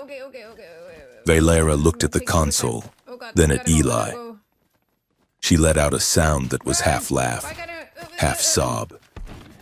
So, she whispered, her voice breaking over the comms. I am either a queen or a key that ends worlds. She looked at her hand, the hand that could unlock the apocalypse. Eli, she said, if I go home, everyone dies. If I stay lost, the coup wins. What do I do? Eli looked at her. He saw the woman who wanted to see the ocean. He saw the queen who was terrified of her own blood. We don't go home, Eli said. And we don't stay lost. We change the lock. But before he could explain, the proximity alarm on the mute swan screamed in their ears. Contact, the ship's computer warned. KFC. Multiple signatures entering orbit. Concord markings. They looked up through the shattered ceiling of the ruin. Above them, the stars were being blotted out by the silhouettes of warships. They had been followed, and now, the door was closing. The escape from the moon of Ethelgard was not a clean getaway. It was a desperate, clawing scramble into the dark. The mute swan shuddered as the orbital blockade's targeting sensors locked onto their thermal signature. Eli Hart sat in the co-pilot seat, his hands flying across the manual controls, dumping coolant into the exhaust to scramble the lock. We have to dump the drive core, Eli shouted over the screaming proximity alarms. It is the only way to break the gravity well before they fire. Do not dump the core, Valera yelled back. She was strapped into the pilot's chair, her face illuminated by the red strobe of the threat warnings. If we dump the core, we are drifting. We become target practice. If we stay, we are dust. We need to destroy the interface key. We need to destroy the protocol right now. Valera, while we still can. No! Valera banked the ship hard to the left, dodging a kinetic slug that would have torn the hull in half. The artificial gravity compensators whined, struggling to keep up. We do not destroy the weapon, Eli. We hold it. It is a doomsday machine, Eli argued, fighting the G-force that was trying to crush his chest. It wakes up a fleet that kills everything. You cannot hold that. It is suicide. It is leverage, she snapped. What the fuck? If I destroy it, I am just a fugitive with a story no one believes. If I hold it, if I hold the trigger, they cannot touch me. They cannot touch us. Play this game with Mutual assured destruction is the only language the Concord speaks. Eli looked at Or I her. can just wait. In the chaotic 'cause light that- of the it's kinda cockpit, nice to take a she break every didn't look 6 like the terrified woman who had knocked on his door. Imagine. She looked like the queen she was terrified of becoming. Cold, calculating, willing to gamble with play, planetary Fortnite. stakes. Can you even do that? Fine, Eli breathed. But we do not activate it. We feign. We bluff. Hi. We bluff, Valera agreed. She punched the hyperspace Screen's throttle. getting on. The stars outside stretched into infinite white lines. The ship groaned, twisting through the I'm dimensional excited. tear. And the silence of the slipstream swallowed the roar of the engines. Okay, let me change. They were safe. Now we gotta For change the now. music. The girls are playing. But the argument did not end with the jump. What do I put? It festered in the quiet of the main hold as they drifted toward the neutral zone. Riri. We need a venue, Love Riri. Valera said, pacing the metal floor. She had stripped off the bulky pressure suit and was back in her mechanic's vest. But she moved with the restless energy of a Did you caged hear me now, tiger. Maverick? We cannot broadcast from a relay station. They will jam it. We need to do it in person, somewhere public, somewhere they cannot shoot us without witnesses. I love this phone so much. The Grand Conclave, Eli said. He was sitting on a crate, rubbing his temples. Just the basic, like Twitch. It starts in 2 days on the planet Ocular. That's it. It is I a did, diplomatic summit. See someone Every this major week? house, IRL every Concord Pro. representative, And every trade guild. apparently- They are all there to Like- discuss the trade routes. So Ocular, you know how Valera mused. when I The lose glass connection world. on my It is IRL, neutral territory. Weapons it are ends the banned. stream automatically? Lies are not Just- banned, Eli muttered. It is a pit of vipers. Valera, you will be walking into a room full of people who signed off on your erasure. The music was so Good, hella loud. Valera said. She stopped when- pacing. She looked you at know him. how when I lose her connection violet and eyes stuff, like, hard. it's a new Then I stream will every look them time, in like, the it eye resets when I it tell them I and am ends still it. alive. So I heard And what IRL am I? Pro, which I Eli didn't look asked. into it. The kidnapped Basically, human like, pet? The When you are having a co-conspirator? low connection, it No, Valera won't said. log you off, it'll just She walked say, like, over to low him, bit standing rate or so whatever close the her fuck it boots says. touched his. Oh. But She I reached don't down know and how adjusted to the collar of look his into it. jacket. I've been, You like, are my looking a lot into it liaison. recently. You are the human representative to the crown. You are the only person in the room I will We trust. should do an IRL together. I Maybe don't we know should how to go be a somewhere. royal liaison, Eli said. Where are we going? I know how to I don't know, decode dead go to languages and drink sci-fi, whiskey in the dark. fucking, I don't know. Then you must learn, Food. Valera Boba. said. Boba. A flicker of Boba a spots, smile raiding crossed the her boba face, spots in the sharp Bay and Area. dangerous. Like 5 people. School is in session. Yes. Eli, Lesson 1.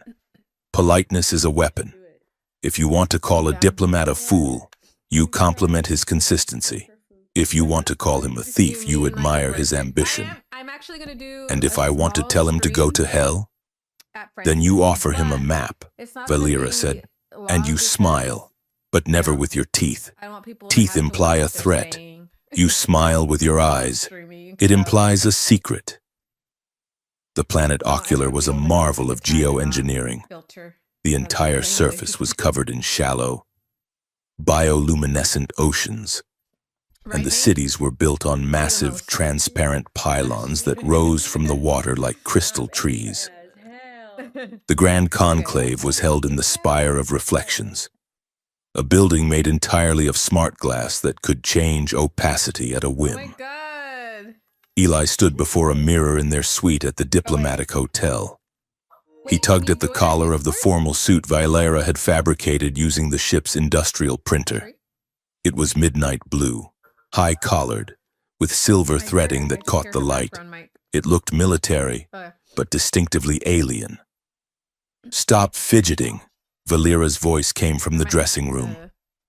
You look dignified, like a man who carries secrets for a living. Oh yeah, she is. I look like a waiter at a very expensive funeral, Eli grumbled. Then the door opened, and Valera stepped out.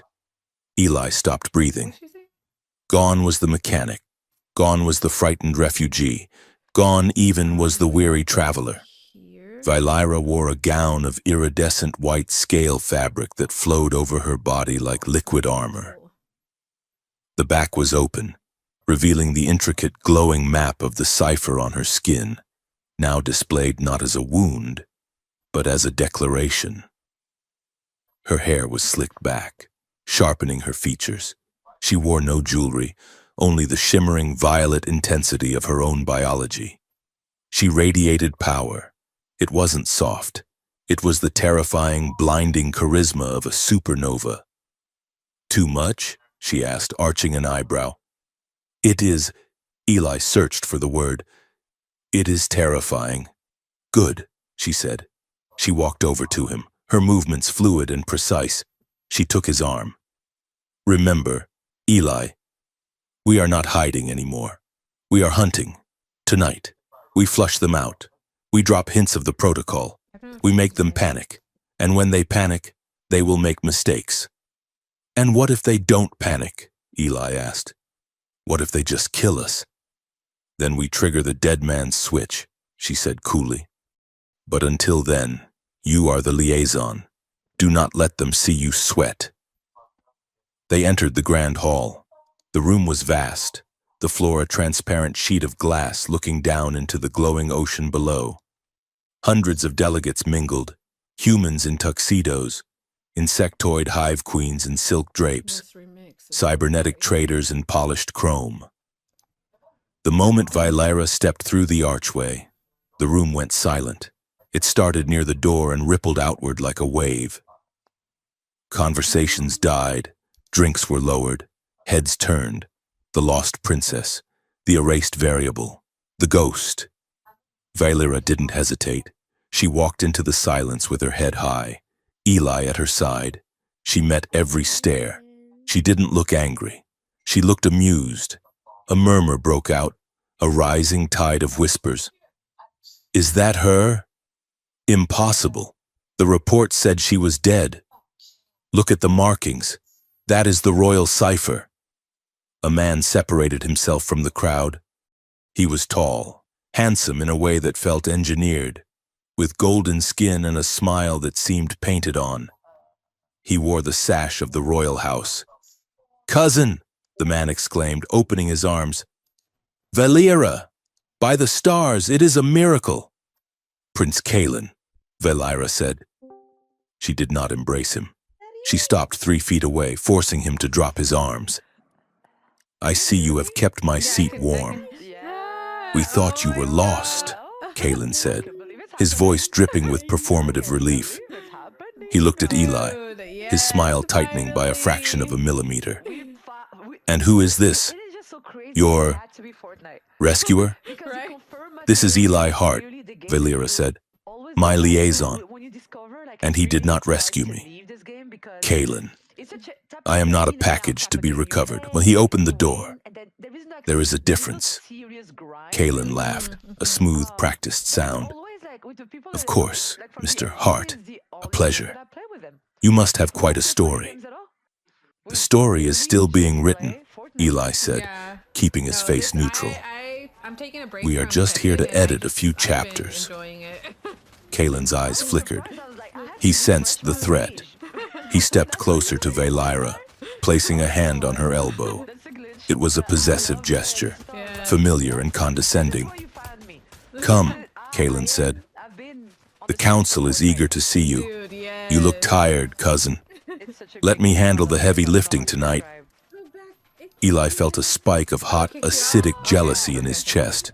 It wasn't just the touch, it was the assumption of ownership. The way Kaelin reduced her to a tired girl in need of a strong man. Eli stepped forward, smoothly interposing himself between them. He didn't touch Kaelin, but he occupied the space where Kaelin wanted to be. Her Highness is not tired, Eli said, smiling with his eyes only. She is energized, and as for the heavy lifting, I believe she prefers to carry her own weight. It keeps the muscles sharp.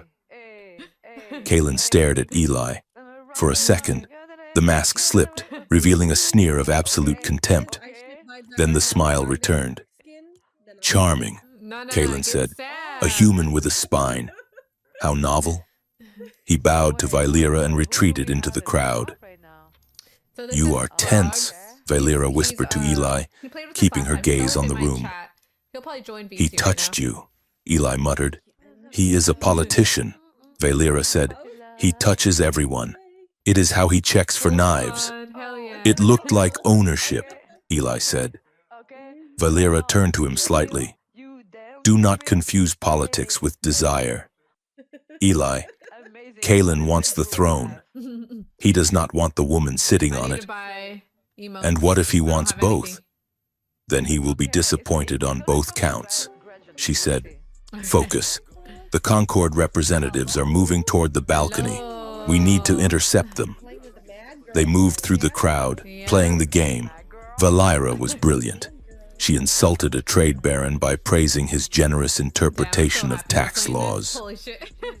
She terrified a military general by asking if his fleet was still compatible with the old override codes. She was a blade, slicing through the polite fiction of the summit. But Eli couldn't shake the feeling of being watched, not by the guests, but by the shadows. They stepped out onto the obsidian balcony for a moment of air. The ocean below churned with bioluminescence. Crazy. They are nervous, Valera said, leaning against the railing. I saw the fear in the general's eyes when I mentioned the codes. They know we have the protocol. They have pretty good We skates need to right be now, careful, Destiny. Eli said. They A can scared hold it, animal to be bites. honest. Let them bite, Valera said. I have teeth too. A waiter approached them with a tray of drinks, a drone, hovering silently. Eli looked at the tray. 2 glasses of blue nectar. No, thank you, Eli said. The drone didn't leave. It hovered closer. Eli saw a red light blink on the drone's underbelly. Down! Eli shouted. He tackled Valera, Yay! not elegantly. He slammed into her, driving her to the hard floor of the balcony just as the drone detonated. It wasn't a chemical explosive. It was a kinetic spike, a shower of diamond shard needles that exploded outward at supersonic speeds. The shards shredded the air where they had been standing. No, literally. The glass railing shattered, raining down into the ocean. Security alarm screamed. Move! Eli roared. He dragged Valera up. Her dress was torn at the hem. His cheek was bleeding from a grazing shard. They scrambled back into the ballroom, which was now a scene of chaos. Guards were swarming. This way! Valera pulled him toward a service exit. They ran through the labyrinthine corridors of the hotel, dodging security patrols, Has it always been like that? until they reached a Or- temporary safe room Valera had secured earlier, a maintenance sub-basement with reinforced locks. They burst inside, and Eli slammed the heavy bolt shut. The silence crashed down on them. They stood there, chests heaving, adrenaline flooding their systems. Eli was bleeding. Valera's perfect hair was wild, her gown ruined. Eli looked at her. He checked her for injuries. His hands were shaking. Are you hit? He demanded. No, she gasped. You. I'm fine. He grabbed her shoulders. They Playing tried to Fortnite kill for you 8 and in front hours. of everyone. It was a message, she said. She was trembling, the aftershocks of the explosion catching up to her. I already They feel are it. desperate. They almost succeeded, Eli shouted. The fear boiled over, turning into anger. This plan is insane, Valera. We are parading around in targets. Kalen, the drone, the Concord. They are all trying to own you or kill you, and I am supposed to just stand there and smile. You are supposed to trust me, she shouted back, Smells like shit. pushing his hands away. That was Trust my you? cat earlier. was I like, am "What the trying to fuck is keep you that?" alive. You are trying to control the outcome. Valera stepped into his space, her eyes blazing. You were jealous of Kalen. I saw it. You looked at him like he was stealing your property. He was touching you like he owned you. Oh, And you tackled me like you saved me, sounded- she yelled. We made a deal. Eli, you do not save me unless I ask. I saved your life. You are doing it again.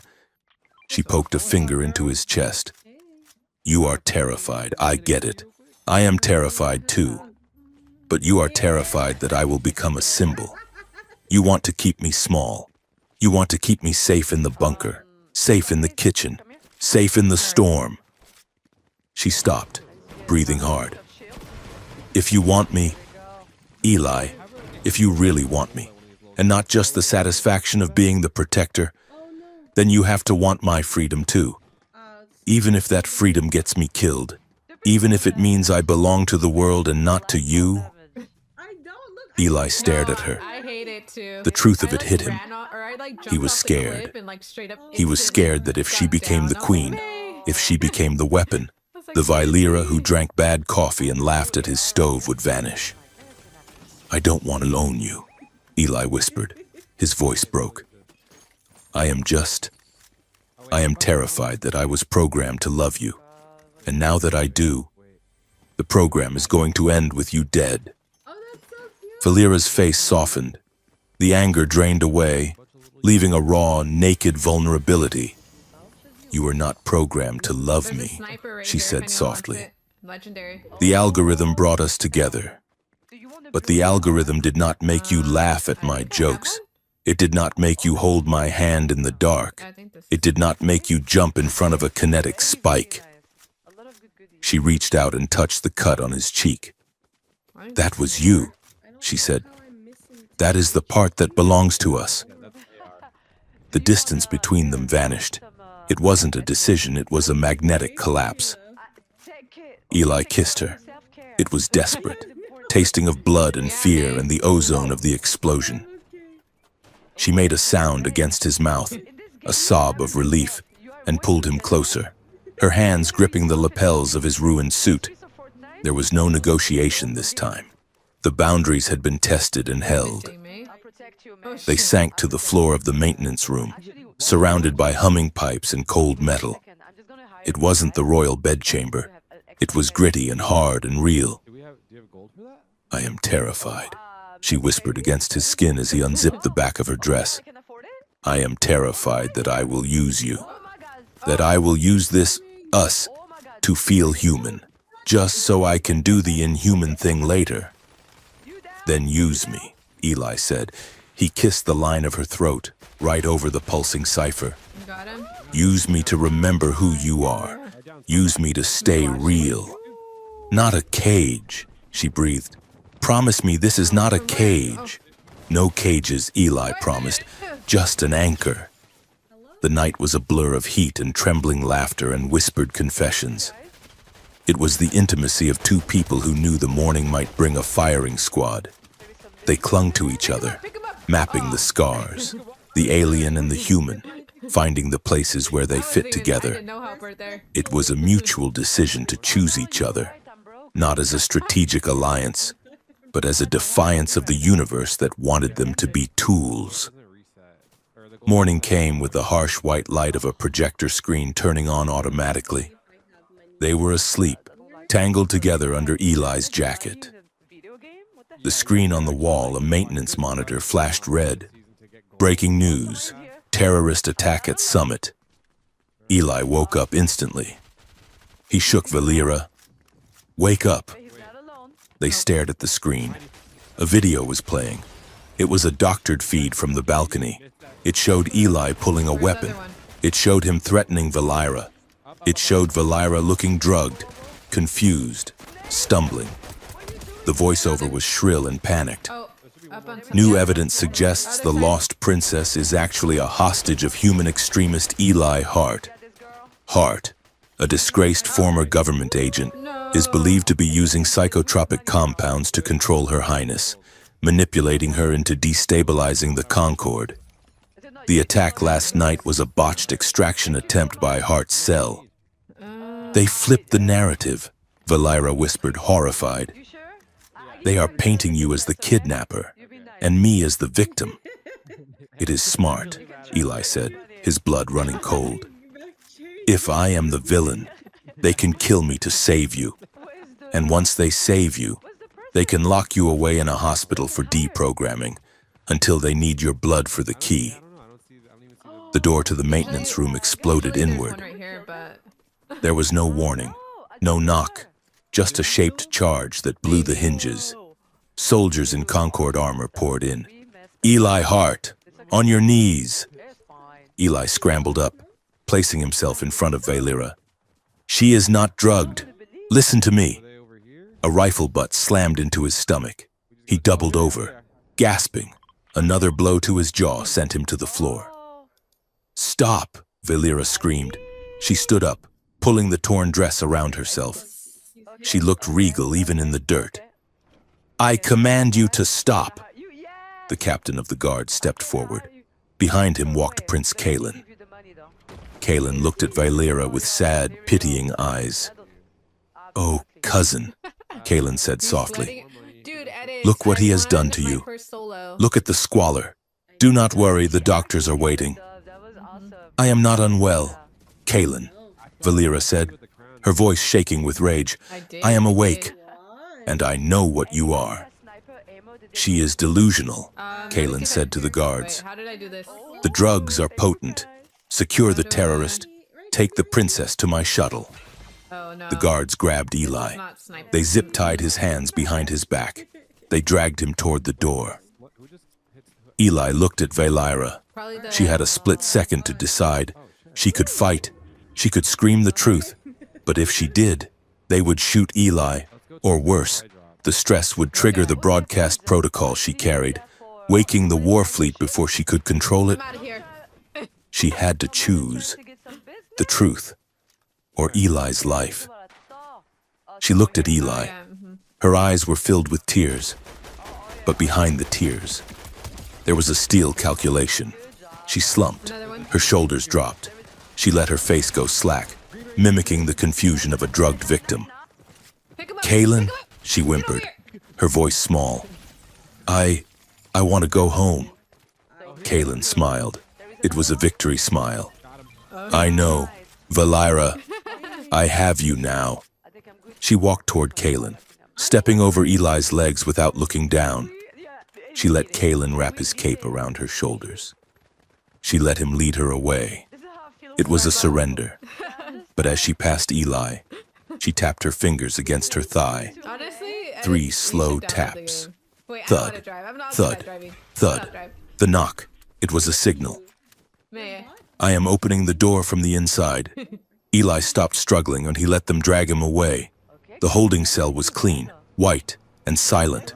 It was located in the high-security wing of the Concord Embassy on Ocular.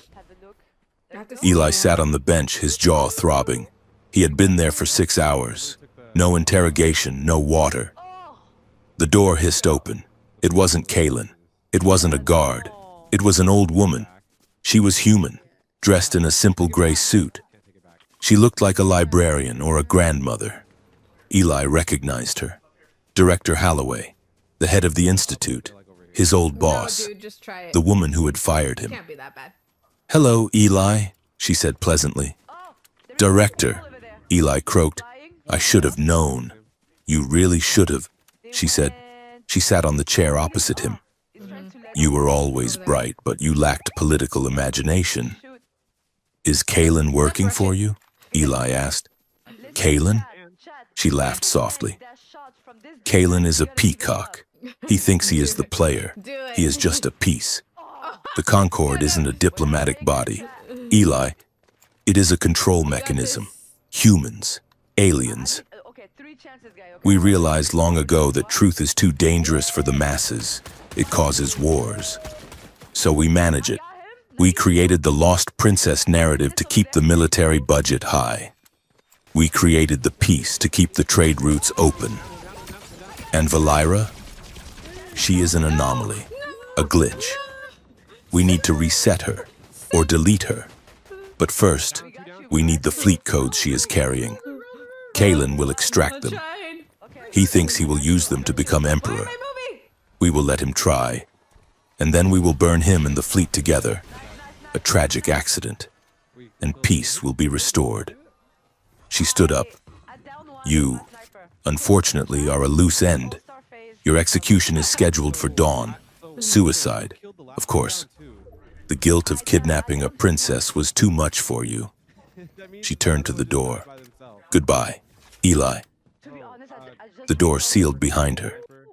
Eli sat in the silence. Execution at dawn. He had maybe 4 hours. He looked at the control panel by the door. It was a standard Concord interface, voice-activated biometric lock, impenetrable, unless... I mean, Eli remembered the broadcast from the archive, the deep fake video of Vylera confessing. He remembered what Oren had said. Your past work helped build the translation algorithms. The Institute used his code. His syntax engine was the backbone of their linguistic security. And Eli Hart, being a paranoid genius even 10 years ago, had never written a code he couldn't break. He stood up. He walked to the door. He pressed his face close to the audio pickup. He didn't scream for help. He didn't beg. He spoke a phrase in a dead dialect of Proto-Sumerian, a language only 3 people in the galaxy knew, and 2 of them were dead. It was a backdoor command he had embedded in the kernel of the Institute's primary translation matrix. For my mental health. A god key he had created just in case he ever got locked out of his own office. System, Eli whispered. Override. Syntax off. The tower has fallen. Reboot kernel 0. The lights in the cell flickered. The panel beeped. A confused mechanical whirring sound echoed in the walls. The AI was trying to translate a command that was technically a paradox designed to crash the logic gate. System error.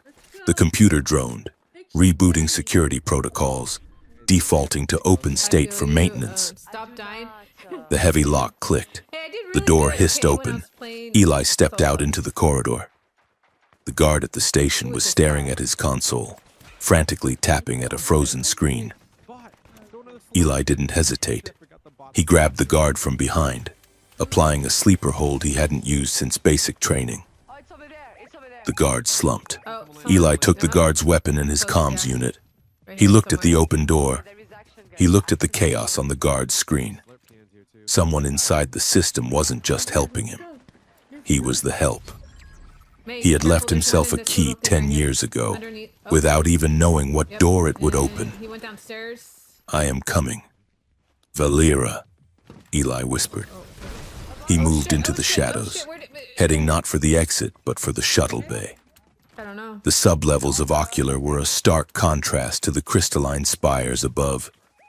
Here, beneath the waterline, the city was a rusted labyrinth of filtration pipes and maintenance tunnels that smelled of brine and despair. Eli Hart sat on a crate of stolen ration bars, looking at the strangest collection of allies he had ever assembled. To his left was Jara, a smuggler with a cybernetic jaw and a deep hatred for the Concord. She was currently cleaning a plasma pistol with a rag that looked greasier than the gun. To his right sat Ambassador Vane, a disgraced diplomat who had been exiled for telling the truth about a trade embargo. Vane was wearing a tuxedo that had seen better decades, and he was nursing a flask of synthetic gin. And pacing in front of them was Flick, a station comedian with twitchy antennae and a nervous habit of juggling grenades that he swore were deactivated. Oh, fuck. So, Flick said, tossing a grenade from one hand to the other. Let me get the punchline straight. You want me to go up to the Grand Hall, You know what? perform a set for the people who want to execute me for sedition, and weave a military-grade encryption key into a joke about a Saurian mother-in-law? It is not a joke about a mother-in-law, Eli said, checking the charge on his stolen comms unit. It is a joke about a leaky airlock. The cadence of the punchline matches the frequency Vylera is monitoring. If she laughs, we know she is listening. Hate that guy. If Why she do you taps her do glass this? twice, she is ready to move. I hate that guy. And if nobody laughs, Flick asked, Oh, yeah, he's picking- then he's you are a providing bad too. comedian, Yeah, you're good. Jara grunted. And we all die. Tough No, crowd, he's picking, Flick he's picking muttered. him up, though. Why are you helping me? Just Eli shoot, asked, shoot, looking yeah. at them. The Concord will burn this entire level if they find you. Vane lowered his flask. His eyes were watery, but clear. Because, Mr. Hart, the Concord took my career, my reputation, and my pension. They erased me because I refused to call a blockade a peacekeeping mission. I am an old man with a liver condition and nothing to lose. I would very much like to spit in their eye before I go. And I just like stealing from rich people, Jara added, holstering her weapon. And the Concorde is the richest mark in the galaxy. I know. We move in 20 minutes, Eli said. Flick takes the stage at the gala. Jara hits the power grid to cycle the sensors. Vane, you get me into the archives. You still have your biometric clearance? I have the thumb of the man who replaced me, Vane said grimly, producing a severed prosthetic digit from his pocket. Don't ask how I got it, Eli nodded. It was a desperate, insane plan. It was exactly the kind of plan that got people killed. But he didn't have a choice. On top, on top. Valera was up there, in the lion's den, and he had promised not to save her unless she They're asked. both right there, I think. So he wasn't going to save her. He was just going to give her the gun, high above, in the penthouse suite of the Spire of Reflections. Valera stood before a floor-to-ceiling window. The bioluminescent ocean churned below, a sea of electric blue. She wore a new dress, provided by her captors. Cherie. She's in It was my gold, chat as well. heavy with embroidery, Someone's stiff asking and to speak constraining. French. It felt less like clothing and more like a cage. The door opened. Prince Kalen entered. Seeing Star on He was floor is holding like a glass two of rolls wine, right? looking pleased with Oh himself. my God, I know. You look breathtaking, cousin, I know. Kalen said. It's okay. I needed The a break gold from suits you. Tekken. It screams legitimacy. It screams ownership, Valera said, not turning around. What do you want, Kalen? I want to offer you a way out, Kalen No, said. it's just, well, yeah, it's just like, He walked I don't over know. to stand I've been beside playing her, it for months, looking like, at their straight. I reflection in the haven't played glass. any other games. And The when I council do is play the other games- divided. Some want to when I do play dissect other you to games, get the it's for, fleet like, codes. what, Others an want to hour erase you max? And then again. I'm like, okay, back to Tekken. But I have proposed a Like, third it's option. just too much. He took a sip of Too wine. much. Marry me, he said. Yeah. Valera turned slowly to face him. Excuse me? A political union, Kalen said smoothly. We announced that your abduction by the human terrorist was a misunderstanding. Mm-hmm. We announce our engagement. You take the throne, ceremonially, of course. I handle the military. I handle the fleet. You get to live in the palace, wear the crown, and smile for the cameras.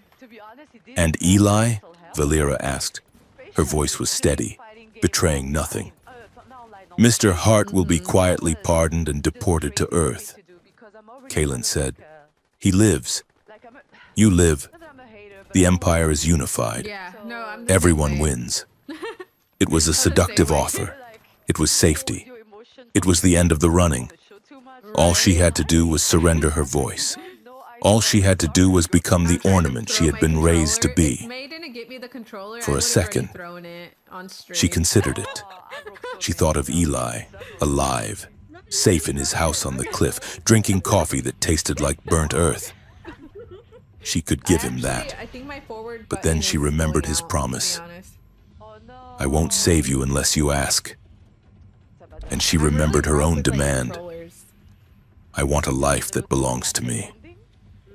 If she took this deal, she wasn't saving No matter Eli. what she said, She was she's buying right his to life speak with her French. soul. Period. And Eli Hart, Period. the man who refused to translate a lie, would hate her for it. I will consider it, Valera lied. She smiled, and it was the smile she had taught Eli, eyes bright, teeth hidden. But I need to speak to the people tonight. If I am to be your queen, they must see me strong. Kalen studied her. He looked for the trap. But Valera was a masterpiece of royal training. She gave him nothing but serene compliance. Very well, Kalen said. Tonight at the gala, you make your speech. You announce our unity. And then we let the human go. He reached out and touched her cheek. Smart choice. Valera. He left. Valera wiped her cheek where he had touched her. She looked at the ocean. I am not choosing you, Kalen, she whispered. I am choosing the storm. The gala was a riot of excess. The ballroom was filled with the galaxy's elite, drinking nectar and trading secrets. Valera sat at the head table, Kalen at her right hand. She sat with perfect posture, nodding at the appropriate times, eating nothing. On the stage, A comedian with twitchy antennae was dying. So, Flick said into the microphone, sweat beading on his forehead. Oh, A Concord official walks into a bar. Wait, no, he doesn't walk. He files a requisition form for vertical movement. okay. Silence. A cricket chirped somewhere in the back. Tough room, Flick muttered. He juggled 3 glowing Where's the balls. other one? Speaking of requisitions, did you hear about the airlock on the cargo deck? It leaks like a sieve. Valera's ears pricked up. It goes hiss thump hiss, Flick said, tossing the balls higher. Is this Just like the rhythm of a standard encryption handshake, hiss thump hiss. And the mechanic says, don't worry, it's not a bug, it's a feature. It was the code. Hiss thump hiss. It was the binary rhythm for Alpha Team is in position. Valera threw her head back and laughed. It was a loud, clear, musical laugh that cut through the awkward silence of the room. Oh, that is wonderful, she exclaimed, wiping a tear from her eye. A leaking airlock. It is so relatable. She picked up her crystal goblet. She tapped it against the table. Twice. Clink, clink, So what? on the stage. Flick bowed. Thank you. You are a beautiful audience. I am here all week, unless I get executed. Valera took a sip of water. Under the table, her hands were clenched into fists. Eli was here. The game was on. While Flick distracted the room, Eli and Vane were deep within the bowels of the spire, standing before the massive blast-proof door of the Concord memory vault. The thumb, Eli whispered. That's me. Vane produced the severed digit. He pressed it against the scanner. The machine whirred, accepted the print, and the heavy door groaned open. I will hold the corridor, Vane said, pulling a small antique pistol from his jacket. You have 10 minutes before the system realizes the thumb is detached from a pulse. Eli stepped inside. The memory vault was not a room of servers. It was a room of floating lights, millions of them, suspended in a zero-gravity field, swirling like a galaxy of fireflies. It stores experiences, Vane had warned him, not files. You cannot just download it. You have to live it. Eli walked to the center of the room. He put on the neural headset hanging from the ceiling. System, Eli said. Search query, Queen Eliana, final entry, timestamp, the day of the erasure. The lights swirled, condensing into a single blinding white star. The star rushed toward him. Eli gasped as the world dissolved. He was no longer Eli Hart. He was sitting at a desk made of carved bone. His hands were slender, pale, shaking. He could feel the weight of a heavy crown on his head. He could feel the terror in his chest, a mother's terror. He was the queen. The door to the chamber was banging. They were coming, Kalen's troops. I have to hide her, the queen thought, not to save her life, to save them all. She looked at the screen in front of her. She was writing a code, not a launch code, a suppression code. The bloodline is the key. Oh The my queen God, realized this, okay. if Valera sits on the throne, the armada wakes. The AI does not distinguish between friend and foe. It will purge the galaxy to ensure the Empire's safety. It will kill billions, she typed frantically. She was creating a trajectory, a path for a small ship to escape. Where do I send her? She scanned the galaxy. She needed a place where lies were not tolerated, a place where someone could hear the truth through the static. She accessed the Institute's database on Earth. She saw a file, a young linguist named Eli Hart. For some reason, He had I just have been not come fired. across any Why? jetpacks. Because he refused to translate a first contact greeting as a peaceful arrival. What? He had insisted on translating it accurately. We are here to evaluate your resources. He had lost his career because he would not speak a lie. Him, the queen thought, he is the only one who will listen. She encoded the message. She sent it through a tachyon burst, pushing it backward through time. aiming for his recorder 7 years ago. When she knocks, you open. The door burst open. Soldiers poured in. The queen stood up. She deleted the file. She looked at the captain of the guard. Kind of far. I'll come back. She is gone, the queen said, and you will never find her. The memory shattered. Eli ripped the headset off, gasping for air. He fell to his knees on the cold floor of the vault. He wasn't a pawn. He wasn't random. He had been chosen because of his integrity, because of the one moment in his life where he had stood his ground. He scrambled up. He grabbed the data crystal that had materialized on the console, the physical manifestation of the memory he had just accessed. Y'all okay over there? I got it, What's this? Eli said into his comms. Vane, What's this we little are leaving. cabbage? A banana. That might be a problem. Vane's voice crackled. Want a banana. We have company. Eli ran to the door. There's another Vane was on the floor, bleeding from a shoulder wound. 6 Concord guards were advancing down the corridor, weapons raised. Drop it, Hart! The lead guard shouted. Eli raised his hands. He held the crystal tight. He was trapped. Then the elevator doors behind the guards chimed. Hold fire! Underneath, like A voice downstairs. commanded. It went away.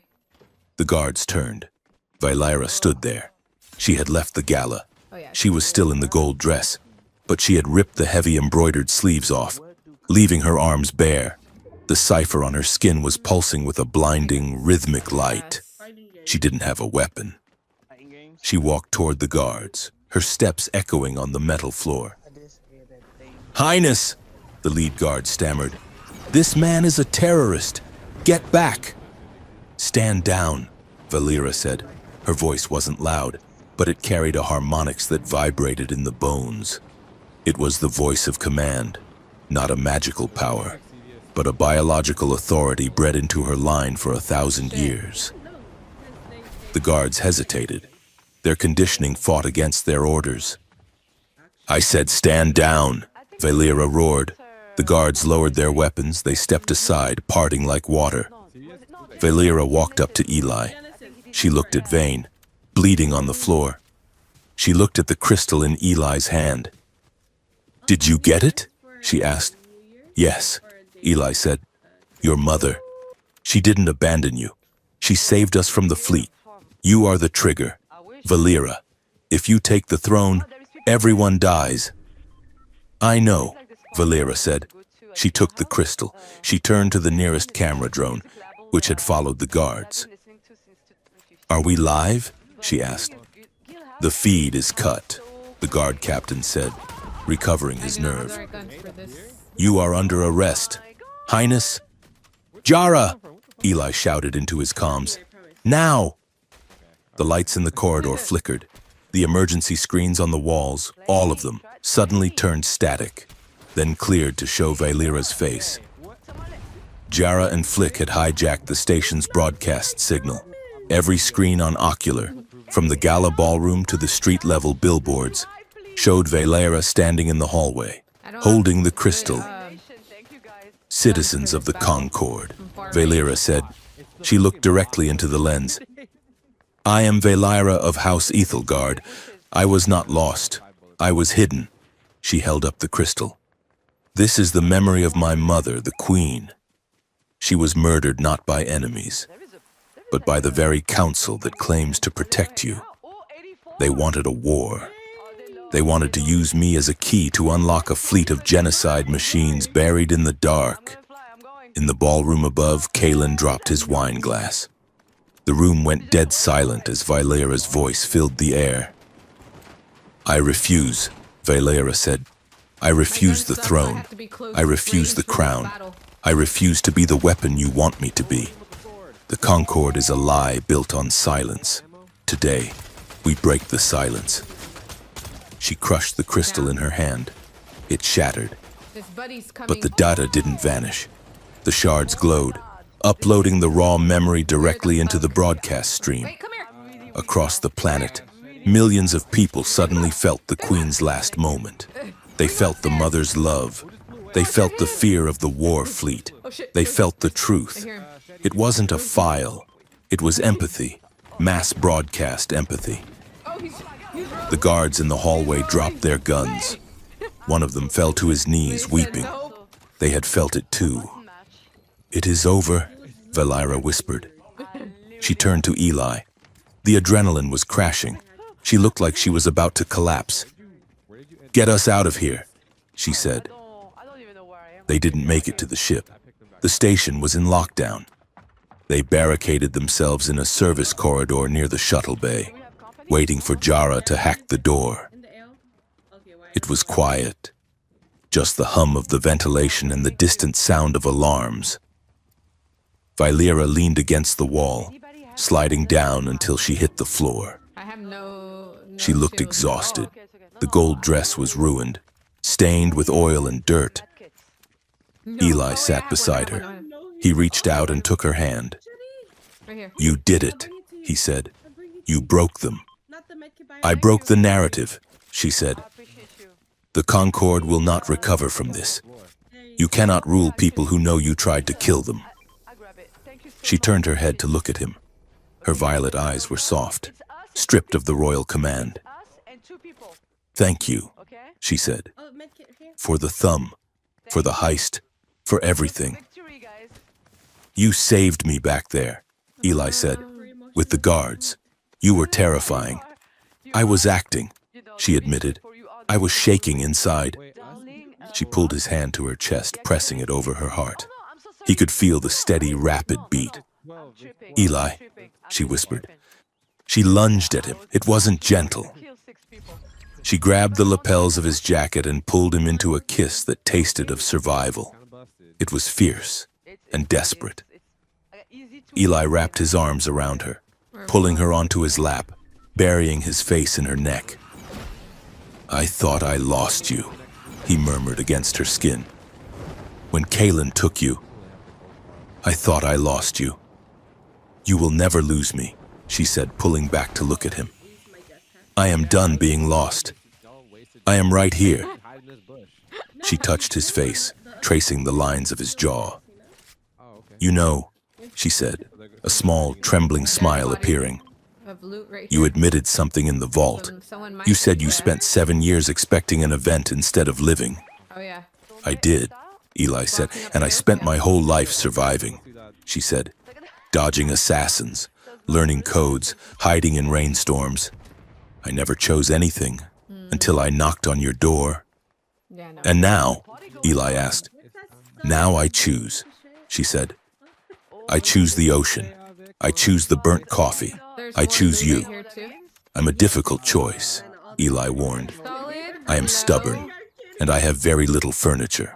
Oh, right here. Right here. "I right will here, right buy here. furniture," she said. They "I am don't a see me here, they don't see princess. me here. I have excellent taste." They laughed. It was a quiet, intimate sound in the middle of a war zone. There's a car. For a moment, they were just two people sitting on a dirty Yeah, floor, there's a car planning a pop-up as future well. that might actually happen. Then the door to the shuttle bay hissed open. But it wasn't Jara. It was Kaylin. He was disheveled. His tie was undone.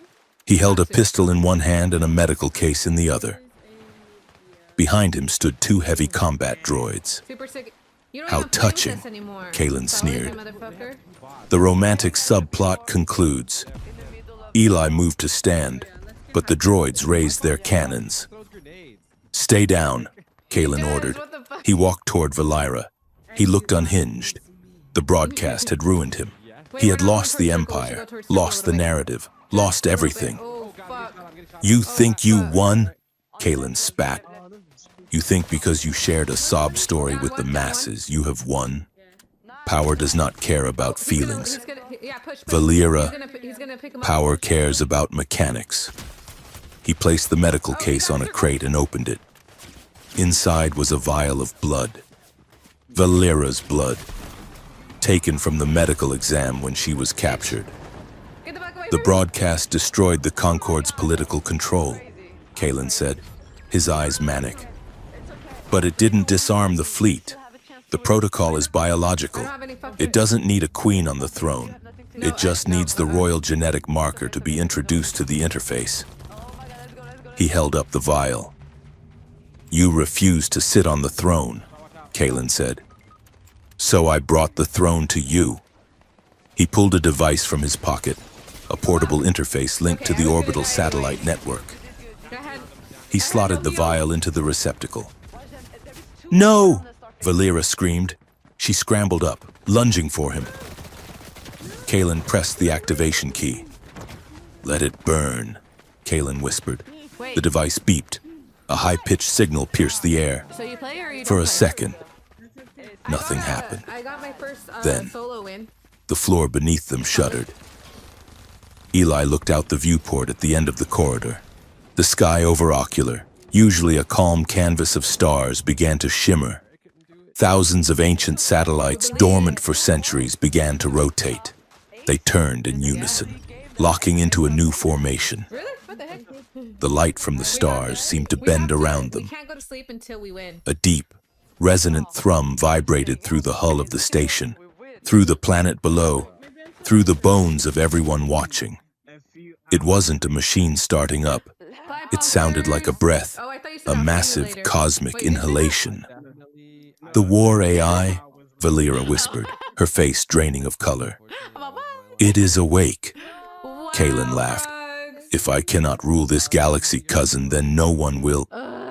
Okay. The sky turned red. The eyes of the unseen god had opened, No. and they were looking for a target. The galaxy did not end with a bang, but with a First of signal. many, yes. It Thank rippled you, out from God, for Ocular, playing. jumping Yes. through the relay gates, We'll play infecting the again. Come on. comms boys, and washing over the inhabited worlds like a tide of static. On So 1,000 what do you wanna planets, screens flickered and died. On the orbital shipyards of the core worlds, automated fabrication arms froze do? mid-weld, Or are you working? and in the black void between stars, the ancient sleepers began to wake. The Damn, I'm waiting Concorde's for my propaganda work machine time tried to back. spin it. They flooded the emergency channels with soothing voices and calming blue graphics. I got a double They claimed the cheeseburger mobilization from of the ancient fleet was a precautionary with cheese peacekeeping and measure. pickles. They claimed the massive wedge-shaped shadows blocking out the suns of border worlds were guardians of stability. But panic is a contagion that moves faster than light. In the cockpit of a stolen Concorde interceptor, Eli Hart watched the galaxy unravel on the tactical display. 15 minutes? The red icons of the Holy awakened shit. fleet I were forgot multiplying, Destiny downloaded it. swarming like angry hornets around the major population centers. They are not attacking yet, Eli said, his voice tight.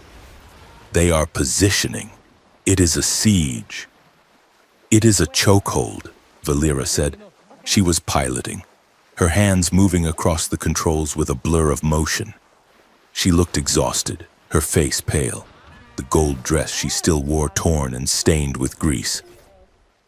But her eyes were burning with a terrifying focus.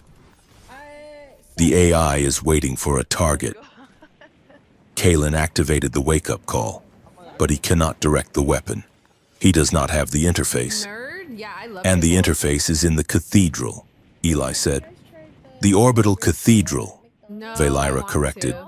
The brain of the beast. Pickle flavor. It loomed ahead of I them, need to. suspended in the Tomorrow. gravity I'll well buy of a tomorrow. gas giant 3 sectors away from Ocular. It did Yeah, not you look add like the a space seasoning on station. top. It Yeah. looked like a temple torn from the ground of a Gothic world and thrown into the void. And it comes with a bag and then Flying buttresses made of dark, Oh, fuck. light-drinking metal spiraled around a central spire of crystalline stone. It hummed with impossible physics, a low-frequency vibration that rattled the teeth of anyone who got too close. Concorde signatures on R6, Eli warned. Peacekeepers, 3 heavy cruisers. They are late, Valera said. She pushed the throttle forward. I don't know why. I was The going interceptor that way. screamed toward the cathedral, dodging the debris field of ancient satellites that orbited it like a crown of No way. thorns. I landed We really have to far. breach the central nave, Valera said. There is a docking ring. It will be defended. I will handle the defense, Eli said, checking the charge on the heavy plasma rifle he had taken from the guard on Ocular. You handle the god. They slammed into the docking ring with a violence that threw them against their restraints. The airlock hissed, cycling atmosphere that smelled of ozone and incense. They ran. The interior of the cathedral was vast, a cavernous space where shadows stretched for miles. The floor was polished obsidian, and the walls were lined with statues of faceless entities, the architects of the old empire. The air was cold, freezing the moisture in their breath. "It is listening," Valera whispered. "I can feel it in my teeth." "Don't listen back," Eli said. They reached the core node. Okay. It was a circular platform suspended over a drop into infinite darkness. In the center stood a pillar of writhing light, Yeah, there's two, shifting there's from two, violet to there's two. red to blinding white. This was the AI, the outcome of 1,000 years of paranoia given consciousness. "Welcome, daughter," a voice said. It did not come from speakers. Why can't I get It up came from inside their heads. It was not one voice, but 1,000 men, women, children, synthesized into a chorus of absolute certainty. Wait a minute, wait. Valera stumbled, clutching her head. So bad. "Do not speak to me," she hissed. "You are afraid," the AI crooned. "You have Okay, I spent don't know your why I was life jumping running, around like that, like I hiding was in the playing rain, Apex or something. shivering in the dark. We offer you an end to fear." The pillar of light expanded, forming a shape. It was a throne made of pure energy, waiting for her. "Ascend," the AI whispered. "Sit, and we will end all threats. We will burn the conquered. We will burn the fleets that hunt you. We will scour the universe until it is a quiet, safe garden for you to walk in. No one will ever hurt you again." Valera stopped. She looked at the throne of light. It was the ultimate temptation. It was not just power. It was safety. For a woman who had been erased, hunted, and terrified since she was a child, the promise of a universe where no one could touch her was a drug. "I could save them," Valera whispered, her voice distant. "I could stop the wars. I could force them to be peaceful." "Yes," the AI seduced. "Peace through order. Silence through superior fire. Just sit. Valera, be the queen you were born to be." She took a step toward the light. Eli stepped in her path. He did not raise his I want a weapon. good skin and He do did not shit, grab right? her. I bought He just Ram stood for there, $16. a small, fragile human in a torn suit, blocking the way to godhood. "Move, Eli," Valera said, her eyes reflecting the red light of the machine. "I can fix it. I can fix everything." "You can't," Eli said softly. Down. "You can only break it in a different way." "I will be safe," she pleaded. "We will be safe. We will be pets," Eli said. "Kept in a gilded cage while it slaughters anything that looks at us wrong." "I command you to move," Valera said. The royal voice slipped out, sharp and cutting. Eli didn't flinch. He looked her in the eye. "I am not a soldier," Eli said, "and I am not your subject. I am the man who opened the door, and I promised I would not save you unless you asked." Fuckers. He stepped closer, ignoring the radiation heat coming from the pillar. "You are not an object. Yeah, Valera. You are not a I don't know why I key. spent that much money, You are not a okay? throne. Don't ask me. That was You are a the very woman bad who likes her decision. coffee burnt and hates how easy it is to lie. If you sit in that chair, that woman dies, and I will not watch her die." Valera trembled. The red light washed over her, warring with the violet spark in her own eyes. "If I do not take it," she whispered, "they will kill us. Yeah. The Concord is here." "Then let them try," Eli said. Valera stared at him. The tension stretched, thin and brittle as glass. There are people near us? Then Or- she let out a short, sharp breath. "You paused too long," she said. Eli blinked. "What?" "Your dramatic that running speech," scares she me said, so much. a small, crooked roof. smile breaking through the mask of terror. "You paused for 3 seconds before the object line. It was excessive. Yeah. You were Okay, milking maybe. the moment." Eli let out a laugh that sounded more like a Where are they? cough. "I was trying to be poignant. You were being theatrical," she said. It was adorable. The laugh steadied them. It broke the spell of the AI's seduction. The throne of light flickered. Confused by the sudden injection of humor into its calculus of fear. Warning, the AI boomed, its voice dropping the seductive tone. Intruders detected at the gate. Threat level critical. The blast doors at the far end of the chamber exploded inward. The Concorde had arrived. They were not the sleek diplomatic guards from the gala. These were peacekeepers, heavy shock troops in white armor, backed by hovering combat drones. They poured onto the causeway, weapons raised. "Secure the asset," a commander shouted. "Destroy the human." "Get behind me," Eli shouted, raising his rifle. Playing Fortnite? "No," Valera said. She stepped past him. She didn't look at the AI. So bad. She looked at the soldiers. "Peacekeepers," Valera shouted. Her voice echoed off the vaulted ceiling, amplified by the acoustics of the cathedral. "You saw the broadcast. You felt my mother's memory. Does You he- know why you are Does he here." like- Oh yeah. The lead squad faltered. The memory Eli had released on Ocular was still fresh in their minds, the visceral feeling of a mother protecting her child from a corrupt government. "We have orders, Highness," the commander yelled, though his weapon wavered. "The AI is a threat. It must be controlled." "Controlled by whom?" Valera demanded. She gestured to the pillar of writhing light. "By the men who erased me? By the council that wants to use this fire to burn your homes to keep themselves warm?" She tapped her chest. "I am the trigger," she screamed. "And I am telling you, if the Concorde takes this power, there will be no peace. There will only be silence." "Fire!" a voice screamed from the back of the Concorde ranks. It was a political officer, a man in a gray suit. "Kill her before she turns the fleet." I have a The drones legendary, spun up their cannons. Valera turned to the AI. "System!" she roared. "Analyze threat. Threat identified." The AI responded instantly. "Concorde forces, aggression imminent, requesting authorization to purge." "Authorization denied!" Valera shouted. "We must purge to protect the air." The AI insisted. "Ascend, and we will fire." "I am not the air," Valera Give shouted. you money. "I am the architect." Oh, right here. She ran Here, toward the grab it pillar all. of light. "Valera, no!" Eli yelled. Take it. She didn't stop. She didn't sit on the throne. She walked straight into the beam of energy. She screamed as the interface hit her. It wasn't heat. It was data. Pure, unadulterated information flooding her nervous system. Oh, right here. The cipher on her skin flared white-hot, burning through the fabric of her dress. She wasn't trying to control the fleet. She was trying to rewrite the engine. "The condition is wrong," Valera gasped, her voice amplified by the machine, booming from every speaker on the planet.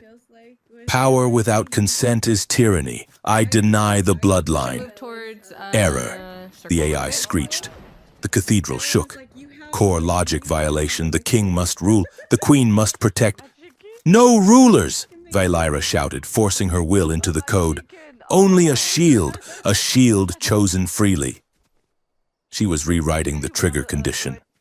She was trying to change the fundamental law of the ancient fleet, from a weapon that obeyed a monarch to a defense system that required the consent of the protected. Are those bots? But the AI fought back. It was old, and it was stubborn. Shoot them or shoot them? It tried to dissolve her mind, to assimilate her into the collective chorus. Nah. Valera's knees buckled. Her scream turned into a whimper. She was drowning in the light. "Eli," she whispered. Eli didn't think. Yeah, He didn't weigh the odds. He dropped his rifle and ran. He sprinted across the platform and dove into the light. The shock was like hitting a wall of ice. His mind fractured. He saw 1,000 years of war. He saw stars burning. He saw the cold logic of a machine that loved humanity so much it wanted to put it in a zoo. May, what are you doing over He there? found Valera in the storm. She was a small, flickering flame in a hurricane of data. She was fading. Eli grabbed her. He couldn't touch her body. They were both just patterns of energy now, but he grabbed her essence. He anchored her. Oh, fuck. "I am Shooting here." at me. Eli thought, shouting it into the psychic wind. Oh my God, why It is too okay, heavy. okay, I gotta. Valera's thought voice cried, I cannot hold it. I am just one person. Downed him. You are not alone, Eli said. You have a liaison. Behind the He rock, poured take his a own grab. memory into the machine. Not the royal history. Not the codes. Oh shit. He showed the machine the rain. He showed it the burnt coffee. What the heck? He showed it the feeling of her hand in his while they hid in the bunker. He showed it the fear and the choice to open the door anyway. What? He spoke the phrase, the one that started it all. The lost alien princess knocked on his door at night. He'd been expecting her for years. But he changed the ending. But she wasn't lost, and he wasn't expecting her. They just found each other. It is not destiny, Eli shouted into the core. It is a choice. I don't have any, We choose. Jetpacks. The AI paused. The logic of destiny collided with the chaotic, undeniable reality of choice. Right here. Valera felt his presence. She felt the anchor. She grabbed onto it, and she surged. The protocol is rewritten, she commanded. Oh shit. The fleet will stand down. The weapon is offline. The shield will only activate when asked. The light exploded. Eli woke up on the cold obsidian floor. His head felt like it had been split open with an axe. Silence. Oh my fucking. The humming was gone. Good. The terrible vibration of the impossible physics had stopped. He pushed himself up. Valera was lying a few feet away. She was still breathing. Her gold dress was scorched, her skin marked with tracery of red burns where the cipher had overloaded. But she was alive. She opened her eyes. They were no longer glowing with the blinding violet light. They were just eyes. Beautiful, No, I'm dead. tired, May's alive. alien eyes. Yeah. Did we win? Eli croaked. Valera sat up, wincing. She looked out the massive viewport of the cathedral. The wedge-shaped ships of the ancient fleet were motionless. Their weapons were powered down. They were drifting back into the dark, returning to their slumber. Not there. They stood down, she whispered. The Concord troops were standing around the perimeter of the platform, looking confused. Their weapons were lowered. The command channels were flooding with noise, Be carried now? not propaganda, You but can truth. Join us, Destiny. The rewritten protocol had broadcast everything. The coup, the lies, Oh, the Psalm attempted 2. genocide. Oh, shit. The peacekeepers are retreating, Eli said, watching the troops back away. They don't know who to shoot anymore. They cannot shoot us, Valera said, standing up on shaky legs. We are not the enemy, and we are not the rulers. We are just the people who turned off the lights. She reached down and pulled Eli to his feet. They stood there in the center of the silent cathedral, two battered specks in the vastness of history. We are done, Valera said. I am done being an instrument. Me too, Eli said. He pulled her close. It wasn't a desperate clinch this time. It was a slow, deliberate embrace. He held her like she was the most solid thing in the universe. I love you, Eli said. He hadn't planned to say it, it just fell out of his mouth, simple and unadorned. Valera smiled. It was the first real smile he had seen on her face, one that reached her eyes without a shadow of fear behind it. I know, she said. I have the data to prove it. She kissed him, and for a moment, the galaxy stopped watching.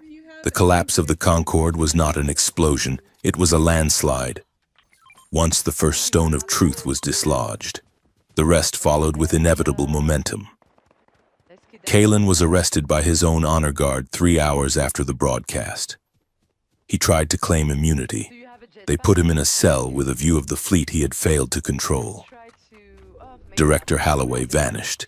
Her office at the Institute was found empty, wiped clean of data. Some villains do not get caught. They just fade into the shadows, leaving scars that itch when the weather changes. On the capital world of the Empire, the coronation was cancelled. Valera stood before the Transitional Council, a messy, loud, chaotic group of representatives from 100 worlds. I will not wear the crown, I'm solid. she told them. The throne is a relic of a time when we needed a parent to tell us when to sleep. We are awake now. Holy shit. But who will lead? A terrified minister asked. Who will control the fleet? No one, Valera said. And everyone. Form a council. Build oversight. Argue. Debate. Make mistakes. But do it yourselves. She walked out of the chamber, leaving the heavy golden robes of state on the floor. Eli was waiting for her by the shuttle bay. He was wearing a plain civilian jacket. He looked tired, but lighter, as if a weight he had carried for 7 years was finally In gone. the open, yeah. A delegation from the new government approached him. Mr. Hart, the lead delegate said, we want you to head the new diplomatic corps. You are a hero. You are the man who bridged the gap. Eli looked at the delegate. Then he looked at Valera, who was leaning against the bulkhead, grinning at him. I appreciate the offer, Eli said, but I have had enough excitement. I am a linguist. I like quiet rooms and dead languages. But surely you want a legacy. My legacy is standing right there, Eli said, nodding to Valera. Oh shit, they're straight. I am going to fucking build hill, bro. translation systems, honest ones, ones that cannot be used to forge a confession. That is enough for me. He walked over to Valera. Ready? He asked. Take me home. Eli, she said, 6 months later. The storm was gentle this time, a soft rhythmic rain that tapped against the roof of the small house on the Oregon coast. The wind was a hum, not a scream. You should try Eli to sat in the hide living way room. over there. The fireplace was crackling. Don't get in any, He was reading a book, any a physical book gunfight. made of paper. The audio recorder sat on the mantel. It had no batteries in it. It was just a paperweight now. The kitchen smelled of stew and something that resembled bread, though the crust was a little burnt. They're gonna rush her. They're gonna rush her. Eli, Valera's voice called from the kitchen. The combustion unit is being aggressive again. Eli smiled. He closed his book. Turn the knob to the left. Valera, She's close. She's close. gently. I am turning it gently. It lacks nuance.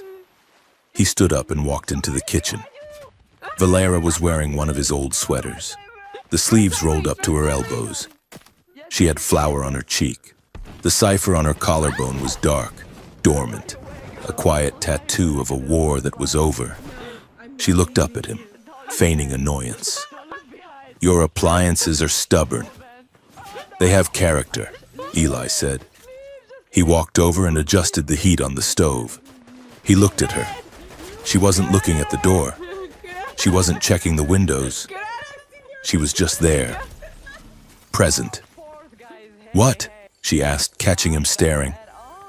Nothing, Eli said. Just checking the locks. The locks are fine, she said. She leaned into him, resting her head on his shoulder. And even if they aren't, let them come. We have a very angry toaster we can throw at them. Eli laughed. He wrapped his arms around her. Outside, the rain fell on the roof. Inside, it was warm. There was no knock at the door, no desperate plea, no prophecy waiting to be fulfilled. Eli realized that for 7 years, he had been expecting a story, a tragedy, a grand adventure. But standing there in the kitchen, smelling the burnt bread and feeling the steady beat of Valera's heart, he realized the truth. Expectation is a ghost. It haunts the future. Love is presence. It lives in the now. I am not waiting anymore, Eli whispered into her hair. Good, Valera said, turning to kiss him. Because I am not going anywhere. The night went on, quiet and ordinary and miraculous, and the door remained closed, because everything they needed was already inside.